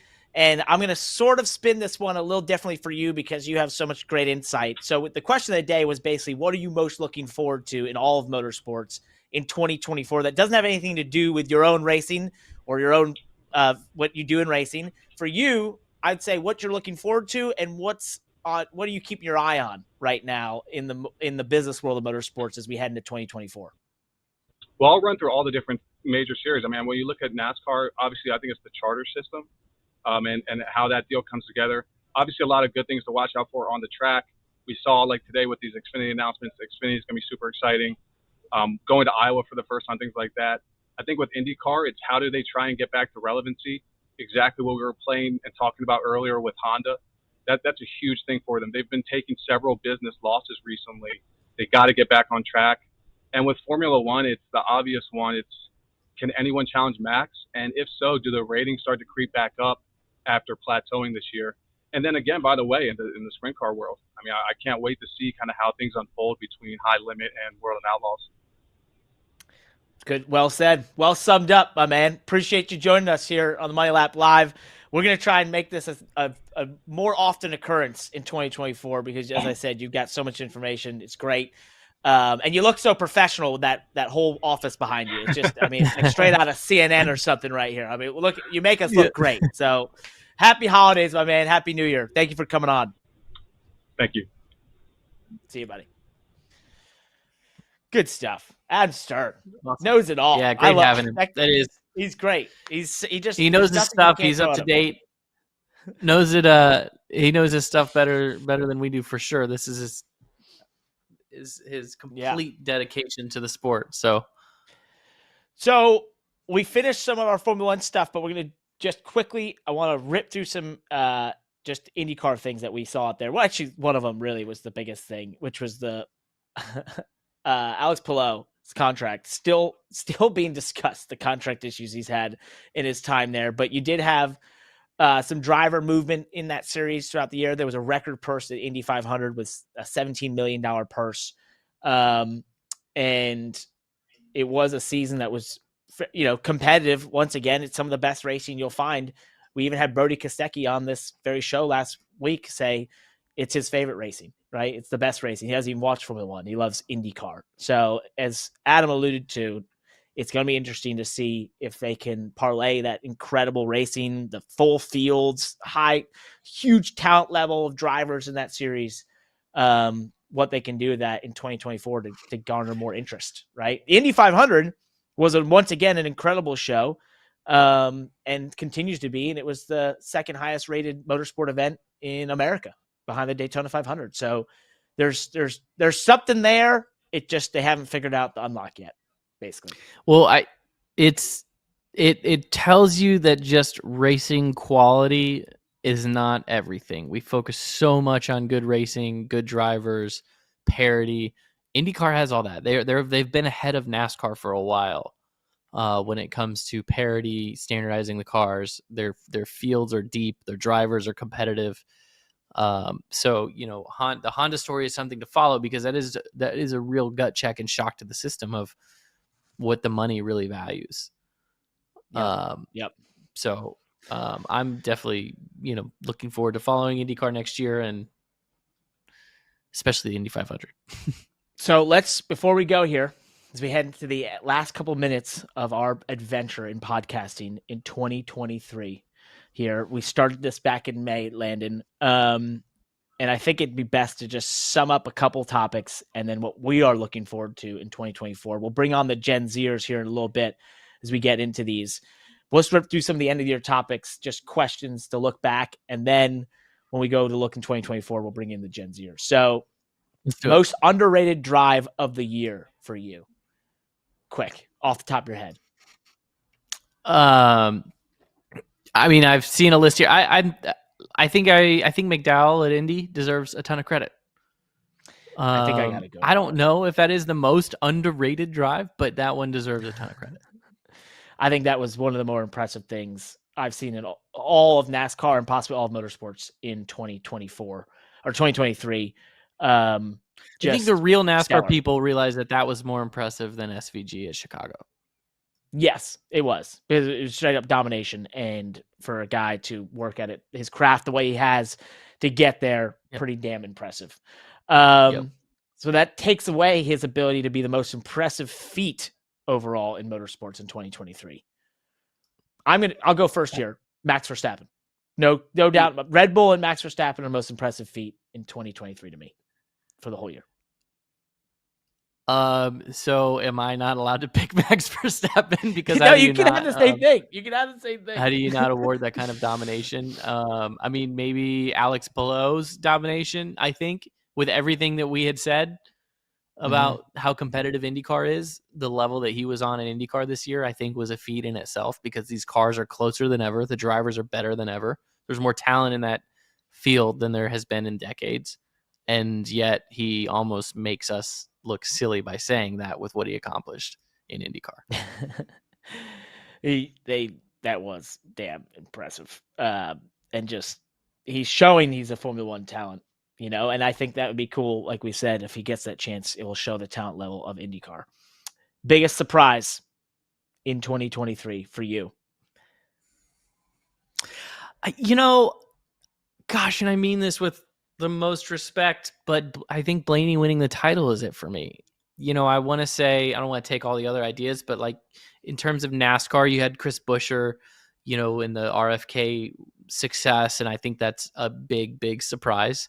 But I don't know. I mean, Blaney kind of not just winning the title, he stepped up those last 4 weeks. What he was in the last 4 weeks was not a one-time champion. That he showed capability of doing this more than once. That's why the Blaney championship is a big surprise to me. He didn't back his way into a championship. No, you're right. I was gonna say that one, and then in my head I'm going through all these different things that happened this year. I can think of Penske debuting in the GTP class at Daytona with just mechanical failures and issues. I thought that was surprising for their level of just always being perfect. But Blaney winning, the way they turned it on, as you put it, at the last part, those last couple races, there's few times in sports, let alone motorsports, you see a team and a driver rise up like that, do something so above what their norm was or their average was that year. That was damn impressive. We'll go to a quick one here. Well, we've got this list was written by some friends. Most screwed over. I don't even know if I have one on that, so we move on. Nick DeVries, there you go. He got screwed over. Poor guy. Biggest drop off or biggest surge? We'll end it there. Who you can pick either or both. I'm letting I think McLaren. I think McLaren is a big surge. Yep. I mean, I'll give you that. To me, maybe it was a gradually then suddenly type thing. So maybe, maybe it's not that big of a surprise to those that are closer. But I think seeing McLaren, be a podium top 3 capable team the second half of the season, show that they kind of belong there. That was a big surge to me. I'll give you that one. I'll say RFK, and I'll say my biggest drop off or disappointment would be the other way to put it. Ferrari F1 team continues to find a way to grab a loss out of the jaws of victories. They continually do not convert. So that we'll end it there with those. Landon, what are you most looking forward to in motorsports in 2024? We can bring the Gen Zers in here as well. Earlier in the day, I mean, I was thinking, gosh, I'm just looking forward to the greatest day in motorsports. To me, that's like the Super Bowl. I know our Super Bowl is Daytona 500, Indy 500, but the greatest day in motorsports for me, Monaco, Coke 600, Indy 500. I always look forward to that day. But I think that the F1 season, I am actually interested in next year's F1 season. I'm interested to see what Red Bull can bring. I hope that they don't just win 8 races and win the championship. I hope that it's either a battle, or I hope that we get to watch history made again. And I wish I had an answer for this. So bring the Gen Zers in. I'm gonna go last. Josh, you go first of the Gen Zers. What's yours? I'm kind of stuck between two right now. I'm extremely excited for Chicago Year 2, Chicago Street Course. Hopefully it happens. I don't see any reason why it wouldn't. It seems like everyone's really hyped about it. But I think it's going to be interesting to see how it goes. They figured everything out, and they hopefully will not have weather this year with that once in a 100-year storm on the weekend that NASCAR is, of course, in town. And my other one I'm stuck between is I think I'm going to try and make it out for a Formula E race next year. Go to Portland, see what's happening, be on the ground, and get an idea. What is the Formula E fan experience? That is something I'm super hyped for, and I think I'm going to make it happen. So I'm definitely looking forward to that as well. And they'll be able to see it all on the Money Lap. Love it. You can make great content. Kyle, the newsletter, you've done it all year. You can't even believe this. This time last year, you'd never even heard of doing a motorsports newsletter. Now you've just done one for a full 12 months. What are you most looking forward to in motorsports in 2024? I'm also torn between two. I feel like one's really popular, one's not very popular. I feel like I really want to see Iowa, Cup Cars at Iowa. It's already sold out. That's the popular one. The not so popular one is the traditionalist in me. Maybe the Hoosier in me is I'm excited to see the Indy Oval back. I'm with you on that. It is. I'm supportive of that. I thought you were gonna say I thought you were gonna talk about high limit sprint cars, to be honest. And I'm sure that you're interested in that. But we made you. It's a very hot couple, topic right now. I'm gonna stay bipartisan. And I'll be that's good. Nice, good one there. When it comes to high limit, I haven't followed it entirely too closely until obviously the recent news and then listening to Adam talk about it and you guys talk about it, it is definitely going up my list in terms of things I'll definitely have to keep an eye on.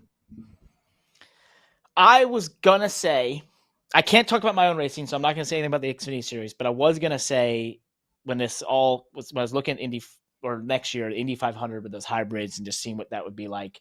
I was hoping to see record speeds at Indy. If there's record speeds at Indy, that's the thing I'm most looking forward to every single year. But I'm most looking forward to the things how should I put this? The charter situation in NASCAR. I want to see what comes up there and what these teams, how healthy these teams are going forward into 2025, 2026 and beyond. So I think that will be well, I don't think but I think that will be an important moment, not just for American motorsports, but motorsports as a whole. I think Formula One showed the path with the budget cap, what's possible. NASCAR can show the path of what it means to make a tier 1 series into something that's a profitable endeavor and a solvent endeavor. So they have that opportunity. Be interesting to see if they can pull it off. Shit, guys. I just realized we're out of time. It's past 3:00. We're not going to be able to have Kyle Busch on. You know what? It's our last show of the year. So maybe next year he can come on. Next year, Kyle. Sorry, Kyle. We just ran out of time.